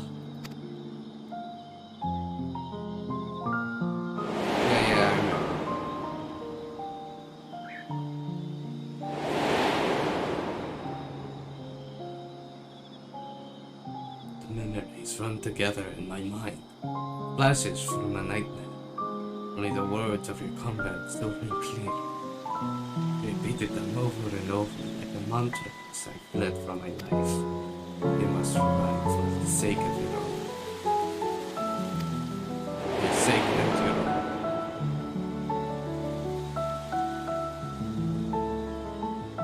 It all seemed so surreal, which was probably what saved me from the transformation. In truth, of it didn't begin to sink until the worst was over. With not the words to describe how they felt then, the sorrow of overwhelming sense of hopelessness. I still may be wallowing in misery if not for my old friend Abba. I'd lost my will to work, but then he encouraged me with kind words, odd jobs. Now somehow I live again. I am thankful for him for his courageous. To the courageous one, and to you. If you see your comrades, please let them know that their efforts were not in vain.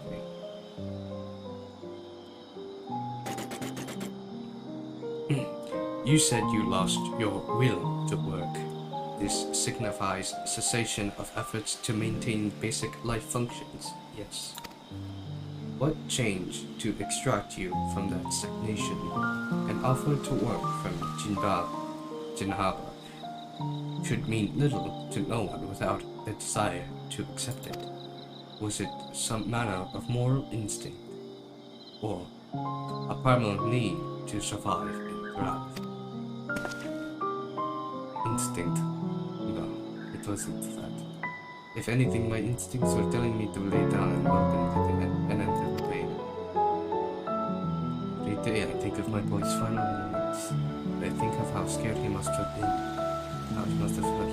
I want to scream my throat raw. That drug too still haunts my dreams. I see him being swallowed whole. I don't wake in a cold sweat.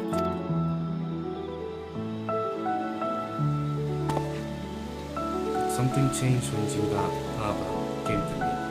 I looked up and saw that, even without my son or Iman, the world around me continued to burn. Because the fact grieved me so, I knew it fell to me to live on and remember that.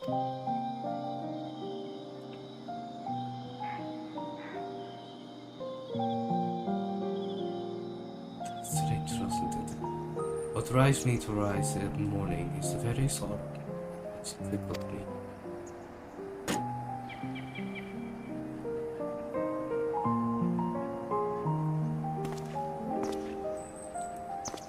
Now, I really must return to my work. To lose this job after everything I just said would be a poor jest indeed. May the sisters keep you well.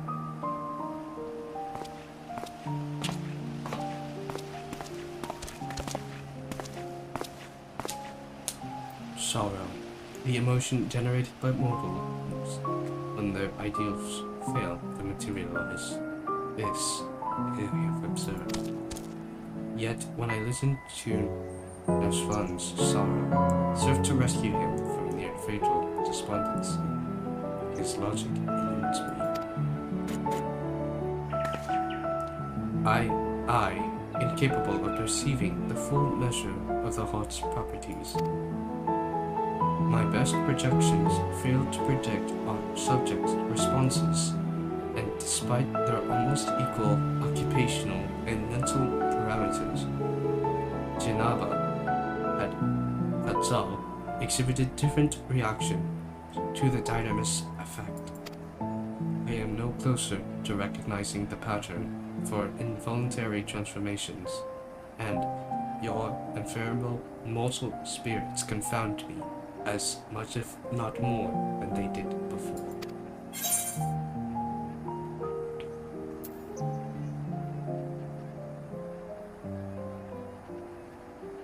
Have you considered there is no pattern?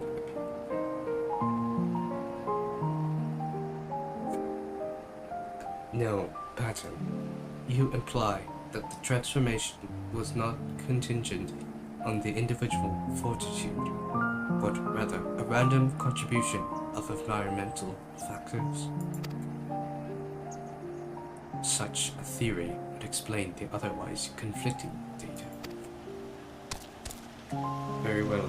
I shall accept this as a provisional conclusion to this part of my investigation.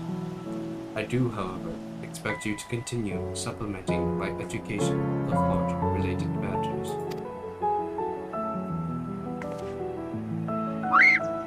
Go ahead.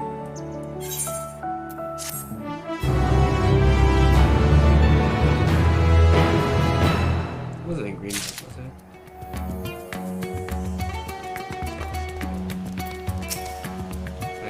Quick planet.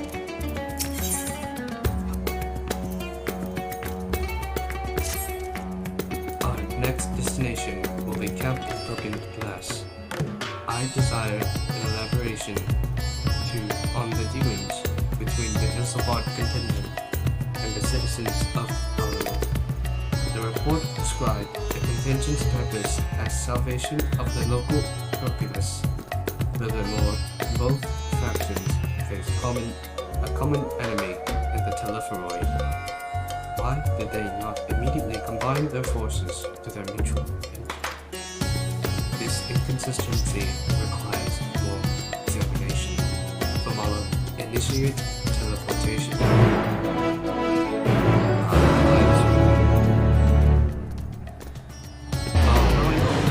Free teleport. Crazy.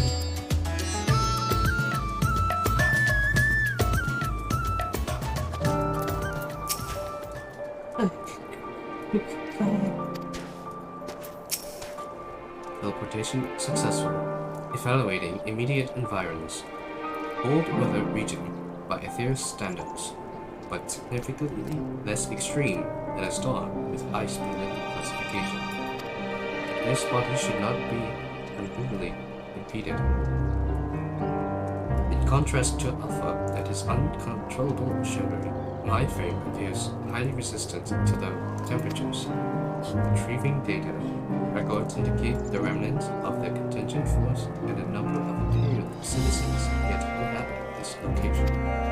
We must speak with the representatives from both factions and explore their respective attitudes. This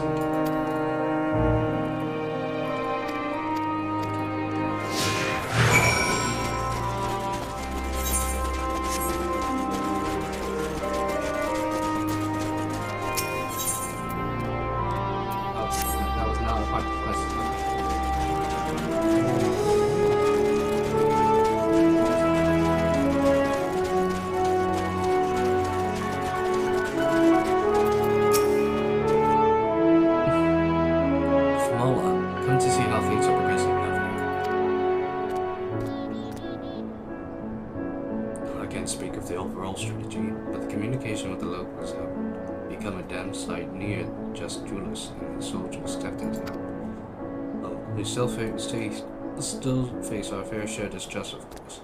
Some folk even were enslaving minds with our foreign magics. We have Aonmat to thank for putting that idea into their heads. But, all things considered, I'd say we're doing pretty well. Establishing an open dialogue was the first big step. Query.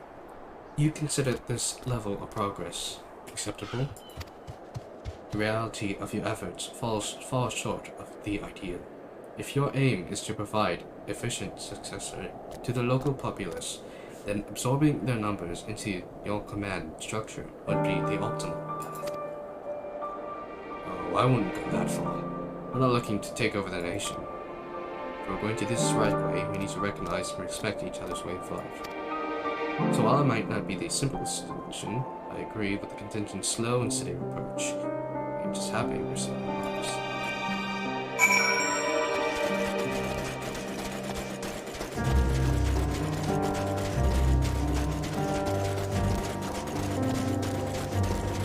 Why are they far away from the camp?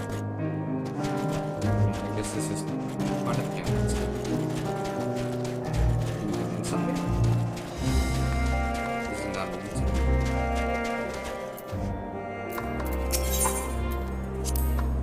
Please approach the contingent member and Imperial citizen. Recommend that you move at a brisk pace. The exertion will raise your body temperature, preventing you and Alpha from freezing to death. I knew it! Shadow from the past. Yes. You've inflicted smiles. Until laugh at me. Wretch who chose to lose Lucinia and her sister rather than accept your help. Fool that relied on your charity nonetheless. Now, well, perhaps I deserve your integration. But you should have scored my conviction. No shame to my people, no brought dishonor upon my nation. I'm no better than a kept beast. Pride sold from the world of fear. My soul, nay, that you shall not have. I refused your honey offers of a new home. This land is where I belong, and this is where I shall remain. Now demonstrate opposition to the contingent's overtures. On what basis did you refuse this cooperation? The data suggests that the local populace is struggling to produce the bare minimum of sustenance. Have you some secret strategy for survival? Or do your orders compel you to accept your present misfortune? Or must I be mocked by a magic toy now? No, I have no secret strategy, no binding orders. I but comfort myself, as any true guardian patriot will compromise. Lost it all. Once again, this input is anticipated. Let us move aside and process what we have learned.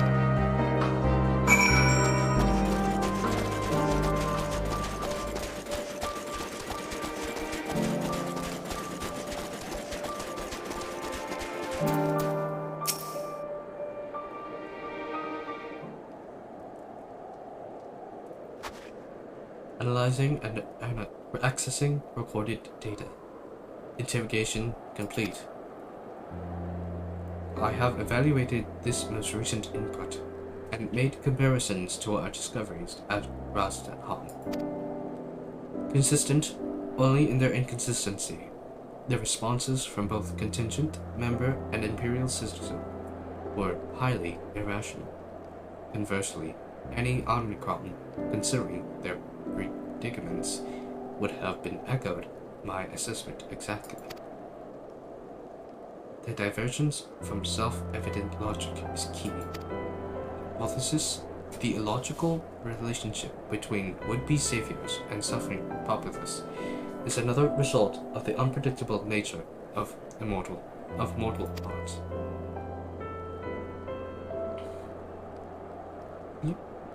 Any property or ability has inherent advantages and disadvantages. Yet never have I encountered such an unique detriment. It appears that those who share your metaphysical capabilities are prone to complicating simple cognitive processes. An undesirable quality. I will, however, persist in furthering my understanding of the subject. Hey. Query. Prior to formulating our next step, I wish to know who this Lucinia the Imperial mentioned.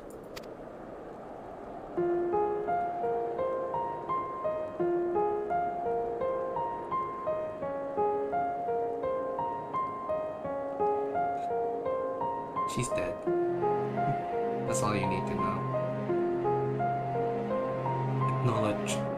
To summarize, insufficient data on foreign culture resulted in inadvisable and ultimately fatal action. I witnessed such self-destructive behavior during the course of our planetary conquests. Overwhelmed enemy forces will voluntarily withdraw into perilous regions, leading into a succession of inevitable losses.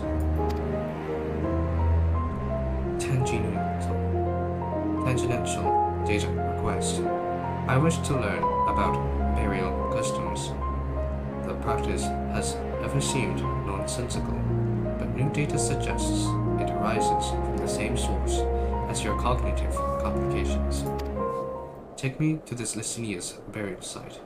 It may aid me in understand. Boo. Oh no, he's frozen. Emergency delivery systems compromised. Core temperature critically low. Warning. Immediate heating required. Request apply friction to outer frame. Oh.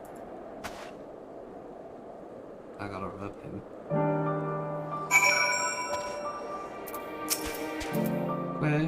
Quick.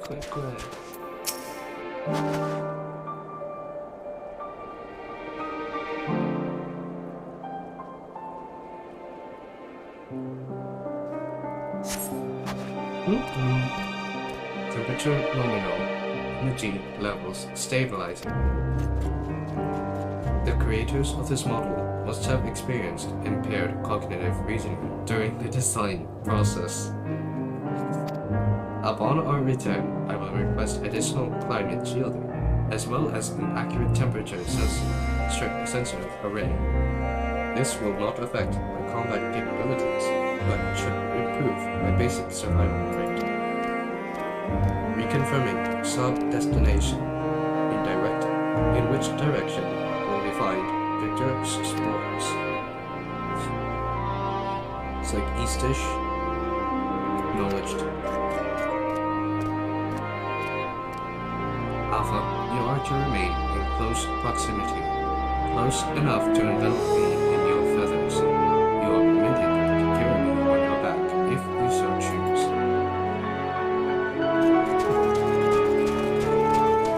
Oh, I want to see him with the mega backpack.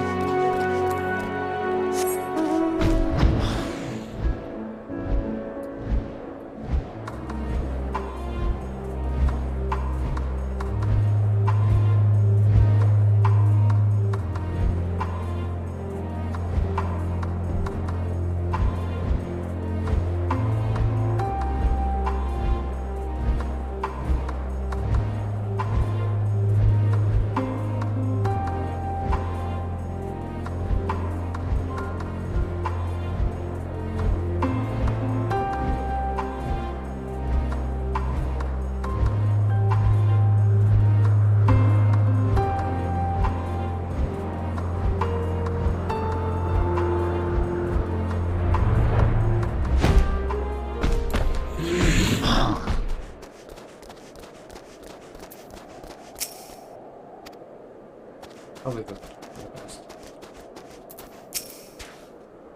Quay. Yep.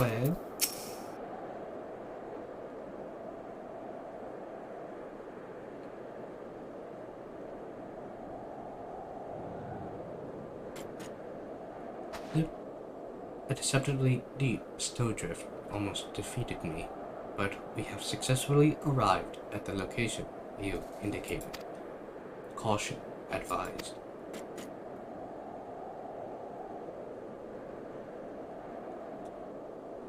An unknown individual appears to be investigating the object of my interest. You're Yoshi's champion, aren't you? From Alajan.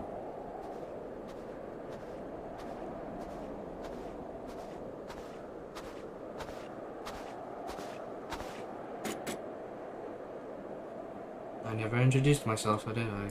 I'm Manius, soldier of the First Legion. Comrade of Julius. Perhaps you remember me from Terturium. We spoke about collecting ceruleum again later on after Lord Quintus had passed.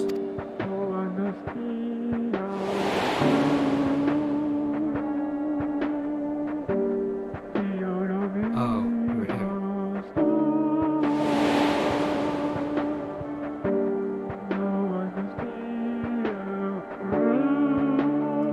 Manius, explanation requested. What is your reason for your presence here? This must be the tiniest magitech weapon I... Oh, no, it's just a decent communicator. In any case, I have nothing further to report, but that the sisters who used to live in my sanctuary were buried here, so come to pay my respects.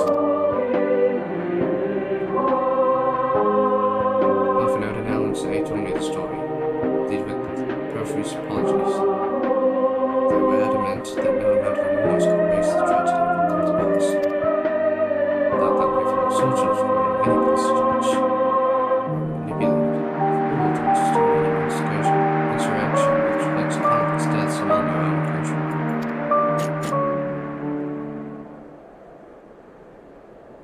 rejection. The casualties incurred through the infighting are distinct from those caused by the ill-supported contingent. To restate, you are justified in seeking restitution from the contingent for causing the deaths of Licinia and her sister. Retaliation for damages sustained is also a logical progression.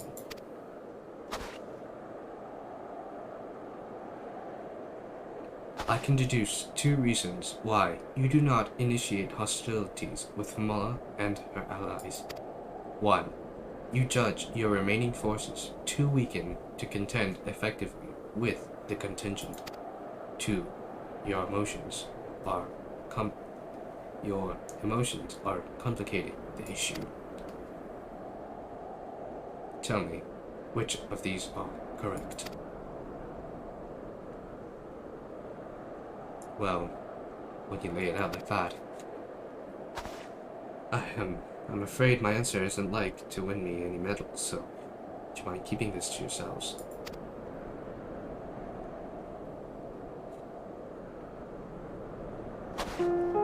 There's an unspoken thought that we're unmatched on the battlefield, certainly.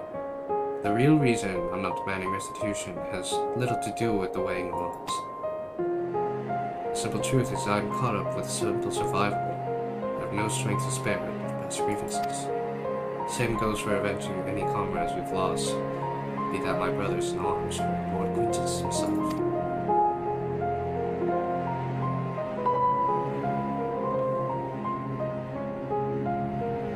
Although it seems everyone has an opinion about the manner of his passing, some may he should have fought until the end, then he abandoned us to the enemy. Others praise him for taking the full burden of the responsibility and freeing us to walk our own path. I don't know who's right, who's wrong, but I'm inclined to side with the latter. Give us a choice of freedom. That's the choice I make. I could cry and rant with rage. What would be the point? Save my energy for worrying about my next meal and this task.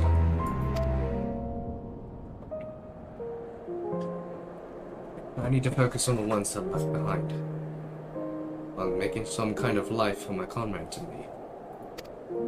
If I need to lean on those contentions to do that, that's what I'll do. Even if their aid comes at a price, I'm willing to pay it. Even amongst your own, there are times when cooperation demands compromise. No matter they are outsiders. Besides, I can think like a girl like Alphino and Alice. They've reached out to us with kindness and compassion from the very beginning. Summation. Your desire to survive, even should it mean allying with the contingent, was a feeling you've already. That your side has committed worse atrocities was the logic you invented later to justify your reasoning. Blunt but accurate, I suppose. The heart is honest of what it wants, even if the mind will to reconcile the decision.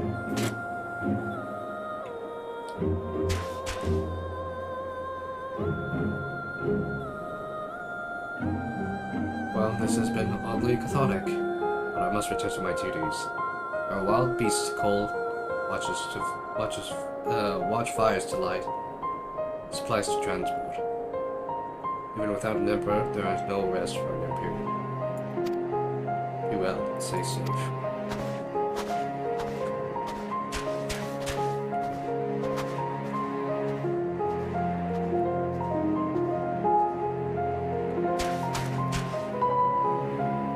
Upon review of recent input, I have arrived to an unexpected conclusion.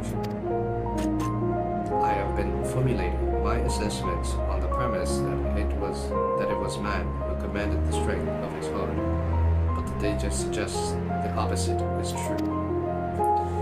The surge of spirit, of feelings, of emotions can entangle your thoughts to such a degree that even control over your own behavior is compromised. It seems a most counterproductive specification. This also explains why my interactions with mortal subjects have been produced more confusion than clarification. represents a formidable barrier to understanding.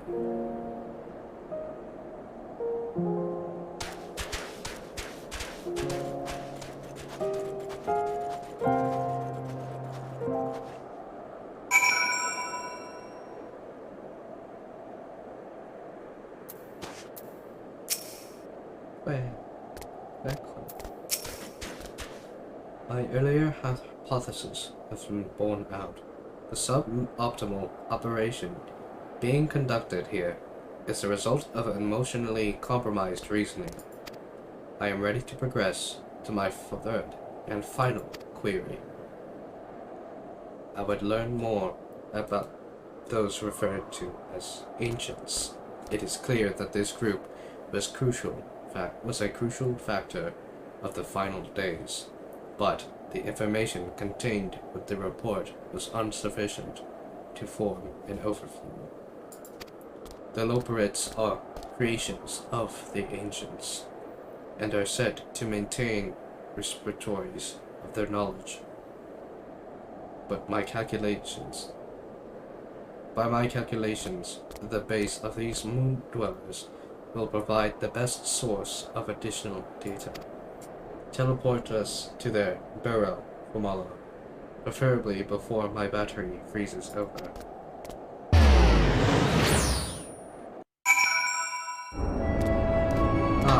This was the best ways burrow. Where?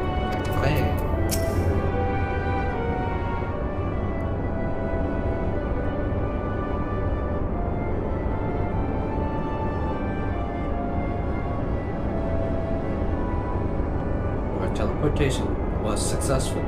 We appear to arrive at the location described as Bestway Burrow.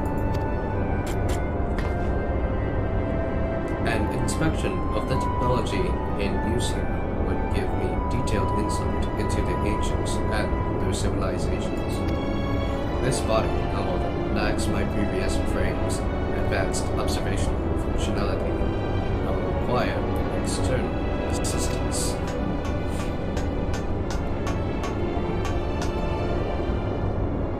Oh, no, it can't be. It is you! Oh, Fomala, I've missed you so. Oh, what's this you've brought with you? The soft, feathery vision. We've been outfluffed. Back at the moon. It's all over. Why bother with building bunnies when you can walk around with this adorable alien engineer? Just make me into a pie and be done with it.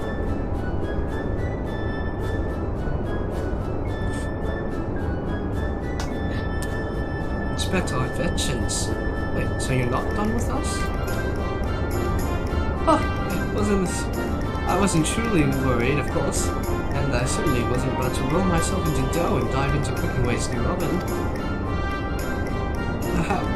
If a technical breakdown is what you need, then I'm your looker. As a resident of atmospheric regulation expert, I can field any question or query you might pose. Acceptable. I will employ this being to guide me around the facilities.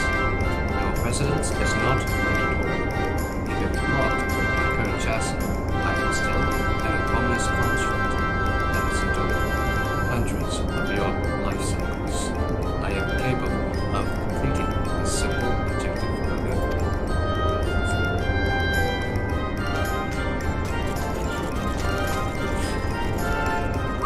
Right.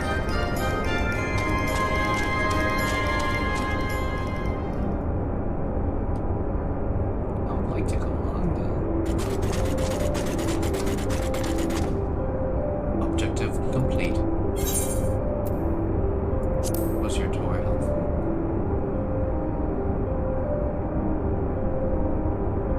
Affirmative. I observed a representative cross-section of the Loperids' engineering capabilities. My guide required more time to confirm the answer to certain questions, but overall, we've made efficient progress. Conclusion.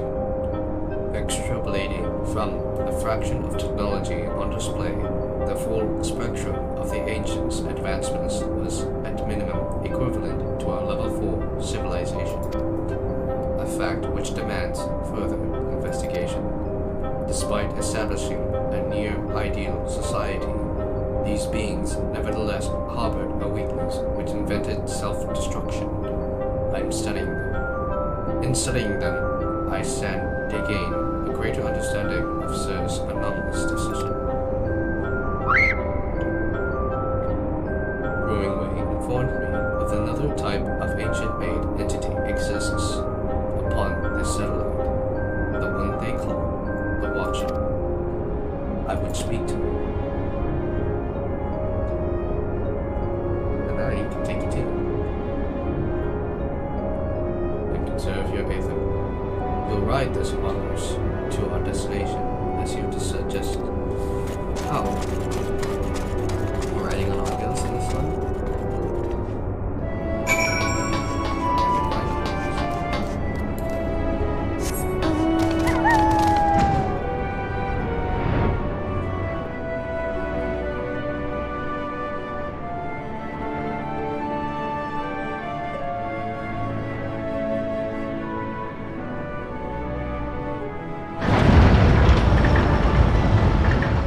Has been sitting here. Argos is pointedly ignoring the existence of Omega and Alpha. Quack. Impedance detected. The creature identified as Argos refuses to acknowledge our presence. Hypothesis: upon our arrival, Growingway expressed concern that we had been outfluffed. This suggests the existence of a fluff-based hierarchy.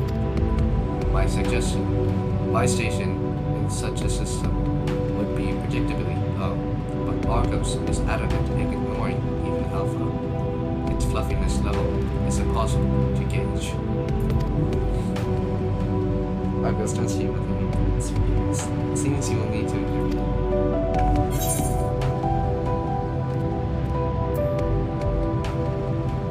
The fluffiest of them all, dear Argus.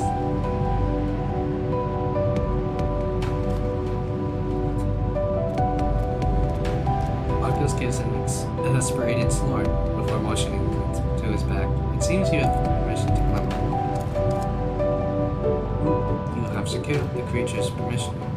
Curious, is it your fluffy tail which provides such exemplary standing in the hierarchy? I have allowed myself to become distracted. Let us continue on to the Watcher at once.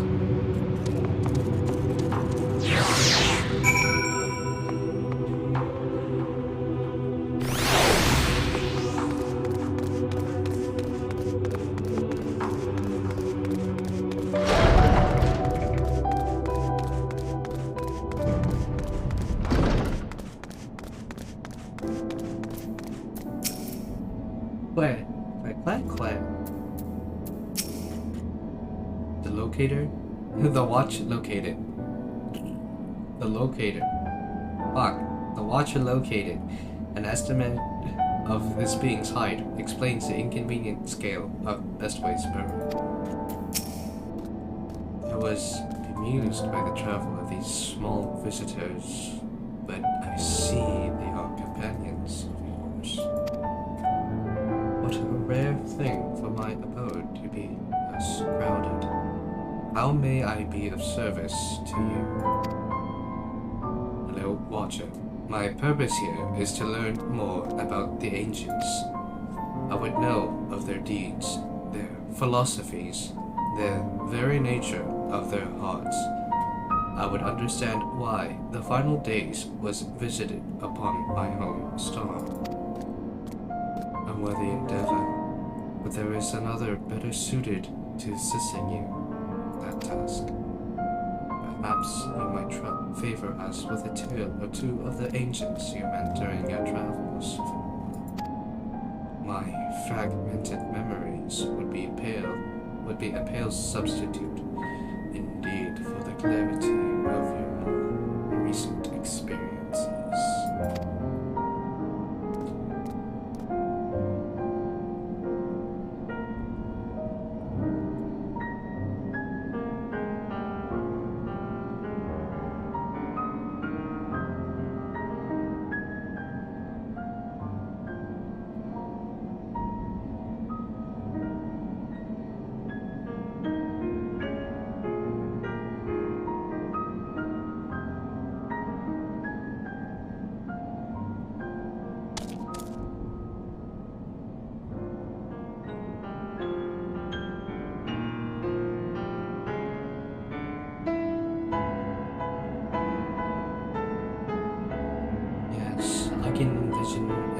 detail. Your meeting with Renar and Silk in Italy days.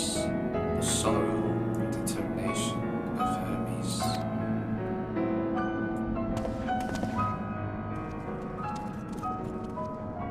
I am the creation of Hildibrand, and as such, I believe the age of the ancients would fade and be forgotten. Yet knowing that their memory lives in you so vividly within you, it brings me great joy. I pray you keep them close to your heart.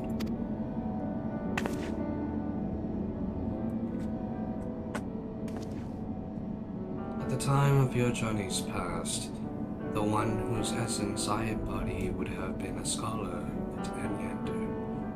Shame, had you reason to go there? You have might yet met.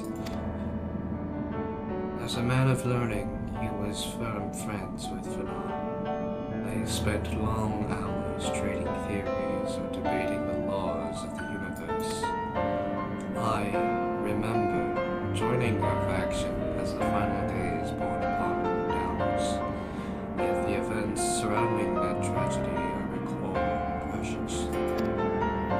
Hildibrand wished for the people of your age to decide their own path. Thus, I suspect my recollection was limited by design. Yet even she could not cut away one persistent memory. Feel most distinctly his sadness at what yet used to come to pass.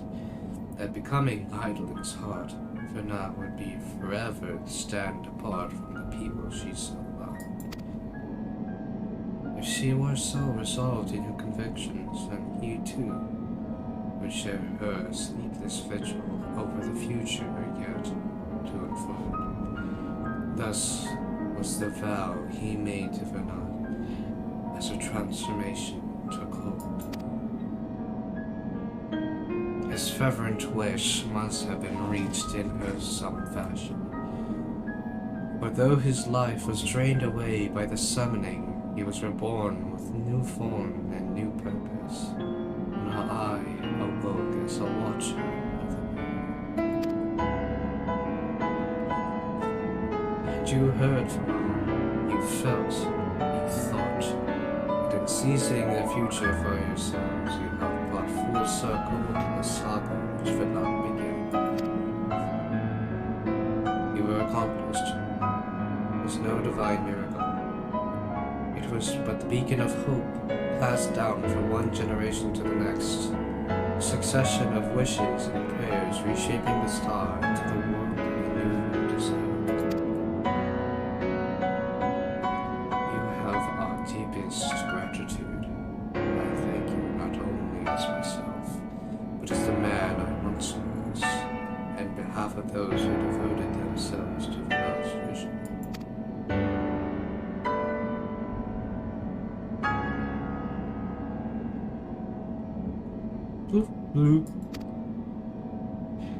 I understand the facts of your story, but not how you have chosen to possess them. On what grounds do you speak of Renar in such fondness? By sundering the world, she ultimately guided your kind to victory, yet in doing so caused irreparable damage to its individual members. The full scale of that act was beyond calculation. It is evident, however, that it resulted in a protracted period of suboptimal existence for Eminsak and his brethren. Query: if the survival of your kind is a deciding factor in your evaluation, then should you not also admire Hermes for his decision to subject man to a trial, forcing you to change or perish, as was the fate of countless civilians before you?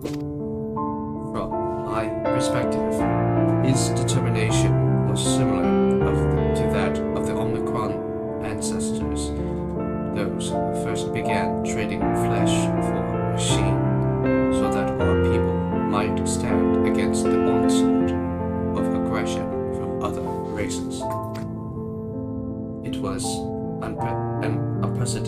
attempt accompanied by such failure and sacrifice. Their early experiments were crude, primitive.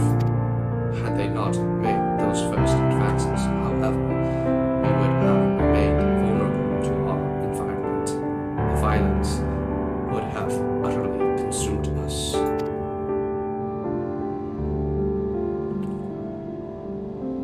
And what of Emmett Selk himself? Judging by your retelling, he was a benevolent ally saddled with tragic fate. Yet I remember the years when my instruments fed me data from events across the entire star. During that time, I witnessed his Ascians engineer multiple instances of cataclysmic strife. These calamities, as you know them, were responsible for planet-wide destruction. A man whose endgame relied upon the extinction of all modern mortals must, by definition, be your worst enemy.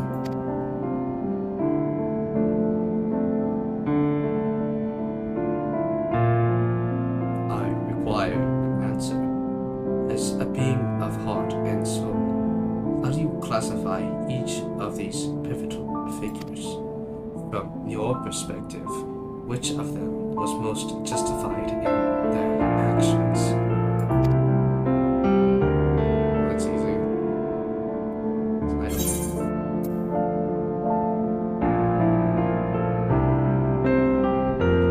None of them were?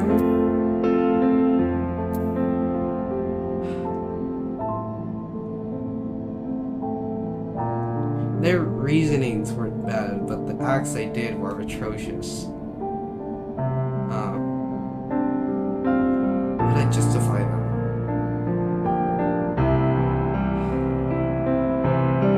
They were understandable, but justifiable is a different thing.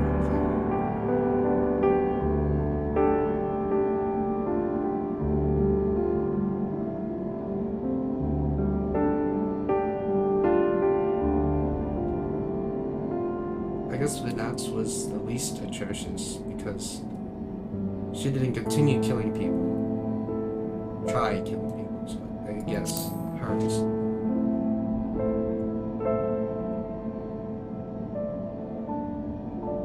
It was Vinance.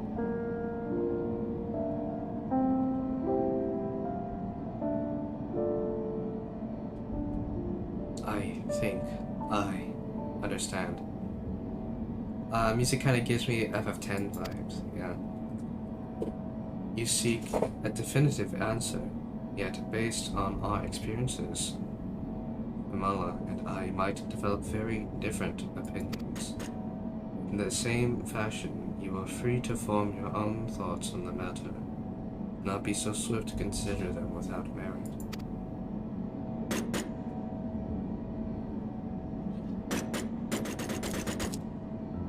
I do not have my own thoughts on the matter. I assess each situation with the same logic pathways available to every Omicron. Even if 1,000 Omicrons were to analyze the same event, they would all return the same result. Regardless of individual experience, there is no strength to be found in fraction reasoning. Nonetheless, I find your input invaluable. Recording data alongside interview results. This concludes my investigation into the incomplete events of the final day's report. I will reanalyze the accumulated information and examine the factors which led to Sir's incomprehensible decision whether to return to Valentine. You didn't go to Ultima Thule, you didn't get to meet your Dynamis created people. It was pleasant to hear from your tales of Elpis. Should you ever need an audience familiar with the subject, I would be glad to listen to more of your recollections. Even with one's gaze fixed upon the future, we oftentimes find our thoughts drifting to the past. Tis a shame that Heidelin never chose to speak of it. Oh my god, I'm spending this. Okay, this is the time where I spend money. Jeez, thank you.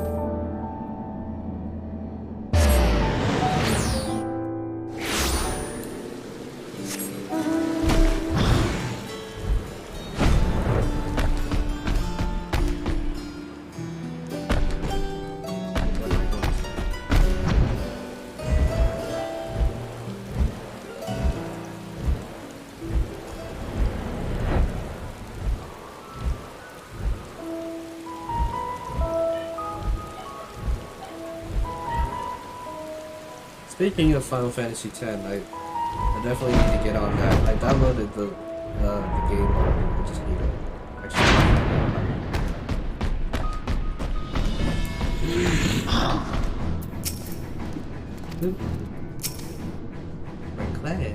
Where? Famala! I wasn't sure if he'd be back on time. Oh, there you are. Right at the last moment. Your journey with Omega is probably educational. I plan to ask you all about it. The mystery of the transmission is not disappeared, but I'm afraid something urgent has come up. It seems that one of our iWorks associates has found a job somewhere elsewhere. Jesse needs a wedge in me to rush in at that can happen. There's an airship already waiting for us in an armor. Do you think you could escort us there? Over there and dazzle. Acceptable. I am fully capable of speech during ambulation. I figured you would be. Right. Let's move on then.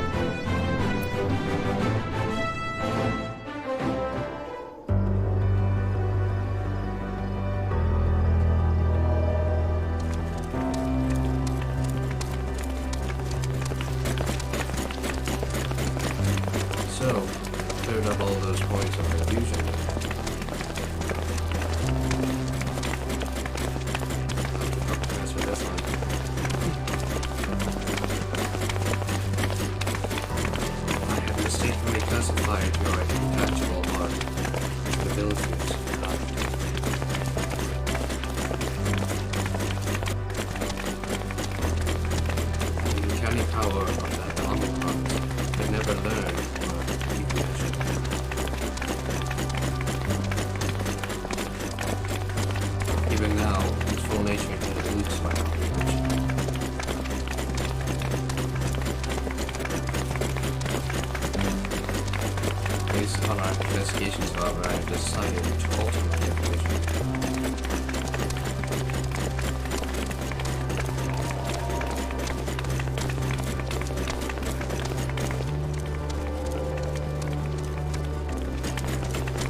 Phenomenon which influences one's interpretation of reality.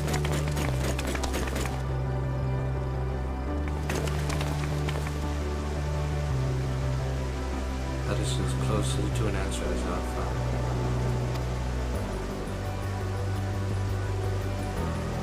Accordingly, Sir's actions upon meeting Meteor strongly indicate the presence of a heart.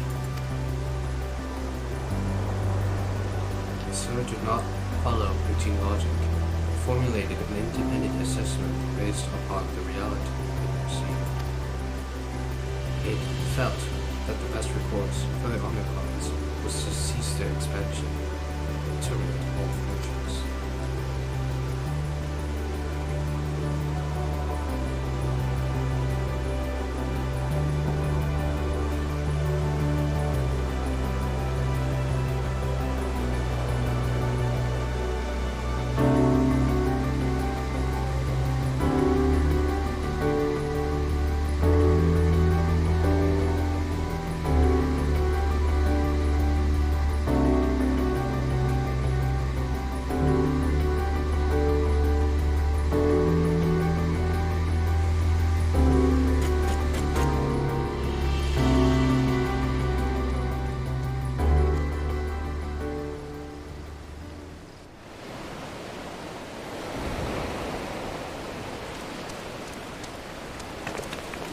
Well, Here's our ship. Aye, we need to be going. First, I'll hold you to your bargain. It's time you told us what was in that transmission from the flight logs. Acknowledged. I will uphold the terms of our agreement. The recording salvaged from the Ragnarok was a symbol. The message is so basic, in fact, that the time spent listening to it may result in a net loss of value. Shall I continue? Now you're just teasing. Tell us the message already.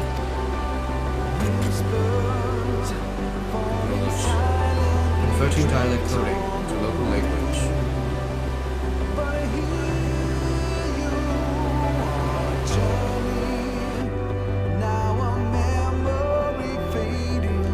To whomever receives this message out there, in the vast reaches of the cosmos.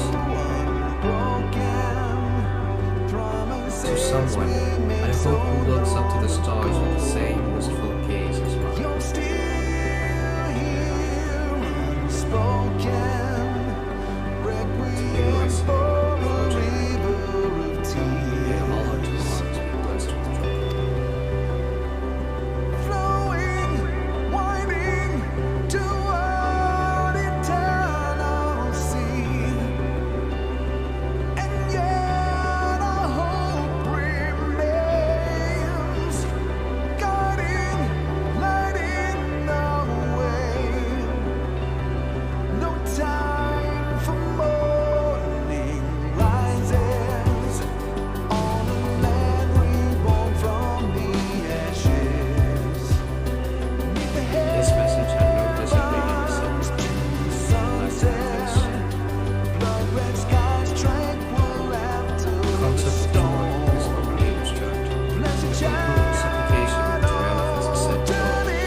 Contribution to my education is appreciated from all.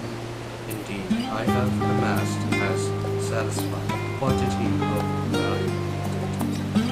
Now to our negotiated business is complete.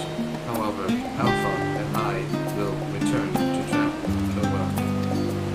Drawing on recent experience, I am confident we can expand the radius of our ventures by a significant margin. We need not to limit to ourselves to Aosia, now familiar with Chalet and Rastapon, and would also like to revisit the freezing climes of Garden. collected to construct Biggs and Wedge to upgrade my diamond shield.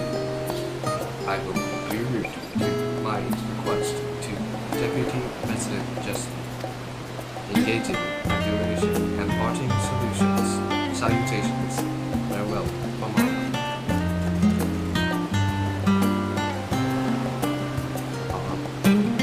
Alpha gives a vigorous shake and throws forth a scrap of paper from my piece of paper. Man! It seems he wants you to have it. Perhaps this is most way. Oh!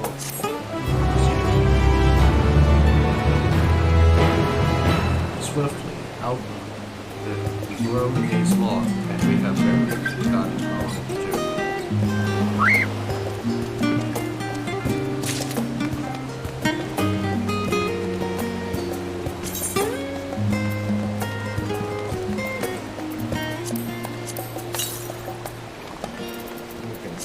I need to find out what this is.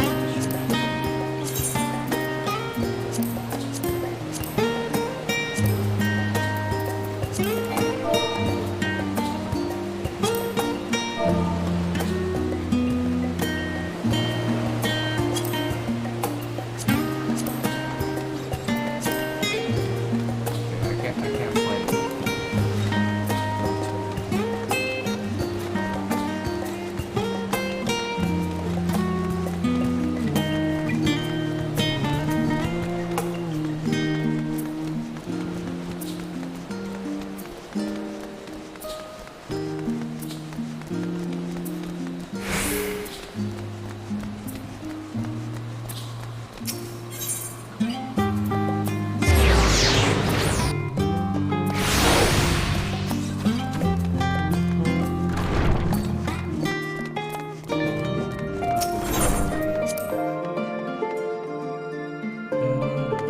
Nobody's here.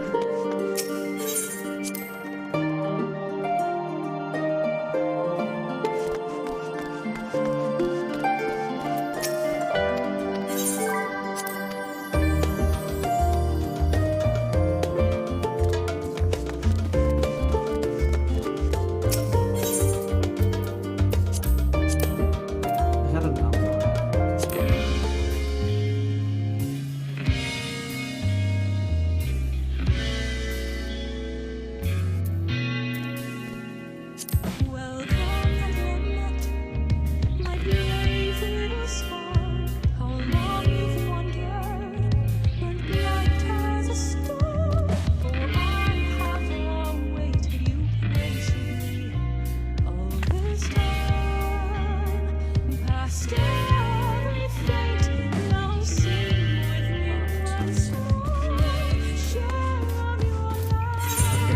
So, I have one more thing to do before we wrap up. Hopefully this won't take too long.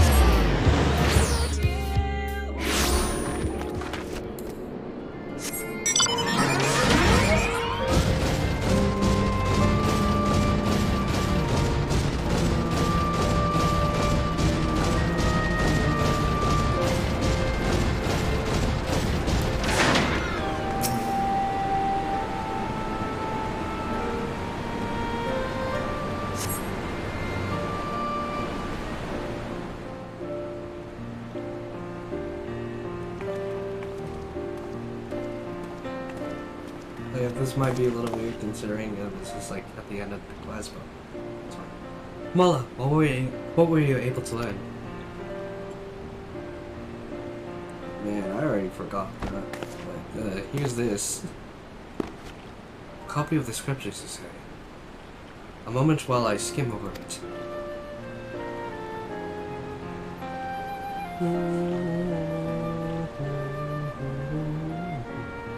I see. This chapter appears to be the record of the construction of a great image of Valdir, written in a style that suggests folklore was committed to a parchment. Then the deluge of the sixth umbral calamity threatened the Eorzea. The ancestors of Balamegans were guided to safety by the flame. Believing that this was set by Ralgar, they came to hold him in the highest. This much of the tale I've been familiar with. Well, according to the scripture, among these refugees who followed the comet, some claim to have thought they had caught sight of Valga himself. Their accounts were passed down through the centuries, and the worshippers of the destroyer pierced them together to give shape to the Yonto statue. I must say, it bears more than a passing resemblance to the being we encountered. Whether Relgar or Primal, the explanation of the similarities would be simple. That is, the statue gives rise to an unified interpretation of Relgar's appearance, which in turn leads to the form of Primal. However, this fails to account for what inspired the likeness in the first place. The scripture is yet to be believed, and the sightings of during the sixth Umbral Calamity, but for those witnesses to be able to recognize Valgar, they would have needed to agree upon the idea of his appearance beforehand. And if we consider this history of the 12 worship, already existed in the Third Astral Era, it would not be ridiculous to think that these divinities existed even prior to that.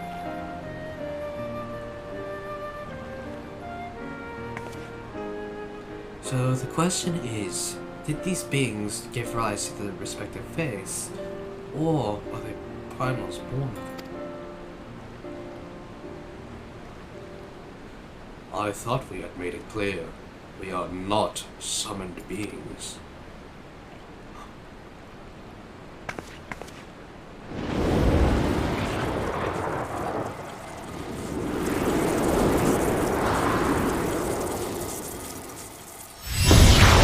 Wait, you're appearing before us right now?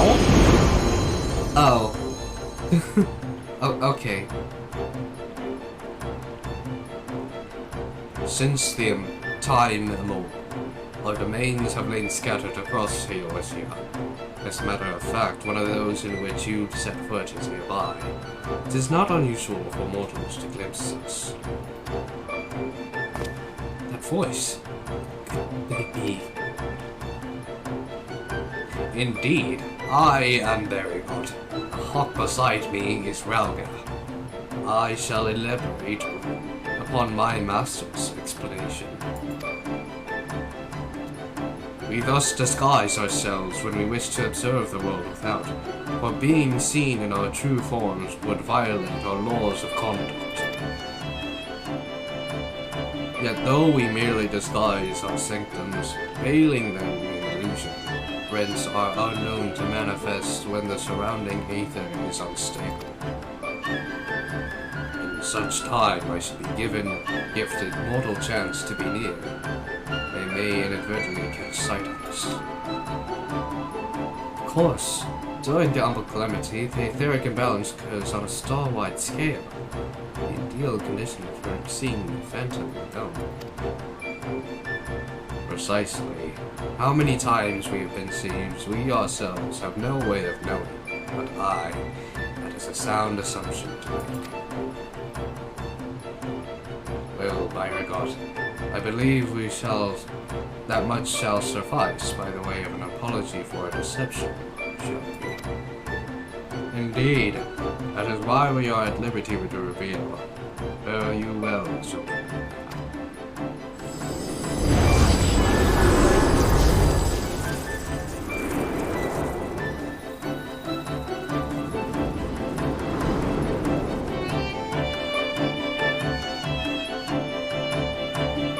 So no one saw the two glowing orbs just come down from the sky, became a spriggan and a hawk, and then came back to being orbs, and then went back to the sky? No one saw that but us? Nago, I know you've been staring. Aside from the retentions that where it concerns their identity and objective, these divinities are certainly worshipful.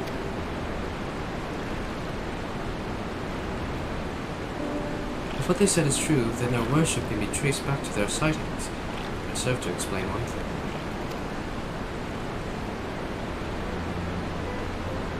According to my research in the field of comparative mythology, Valkyrie is often observed to bear many similarities with our own.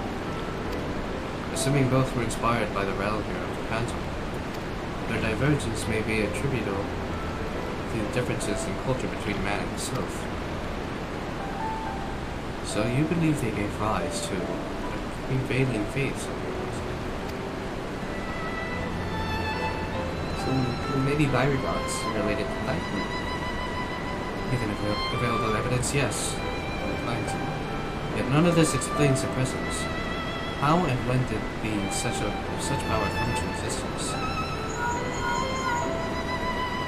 Cannot wait for me to explain this. Tis you cry out. There's something happened. Truly. Very well. I shall take care of it. Kyle has recruited an acquaintance to aid in our investigation, an authority on mythology. Must go and receive her at the Sacred Temple of Khan, where she is currently conducting fieldwork. After a brief detour to prepare a little something, conveniently Hannah is home to countless adherents of Mount Pearl. While I tend to business, may I ask the two of you to make inquiries in the law? Very well. Excellent. I will join you as soon as I'm able. By your leave.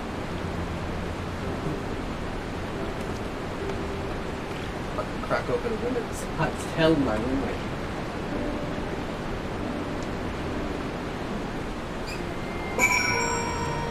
Okay. No, just talking to Derek.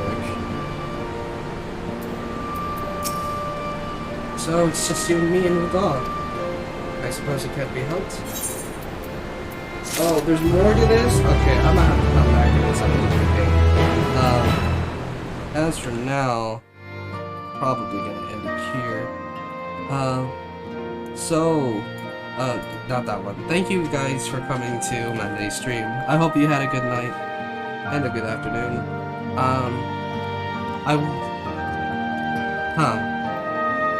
Not sure what I'm gonna be doing on Wednesday. Probably not gonna play 14. Probably gonna finish that quest in my own time.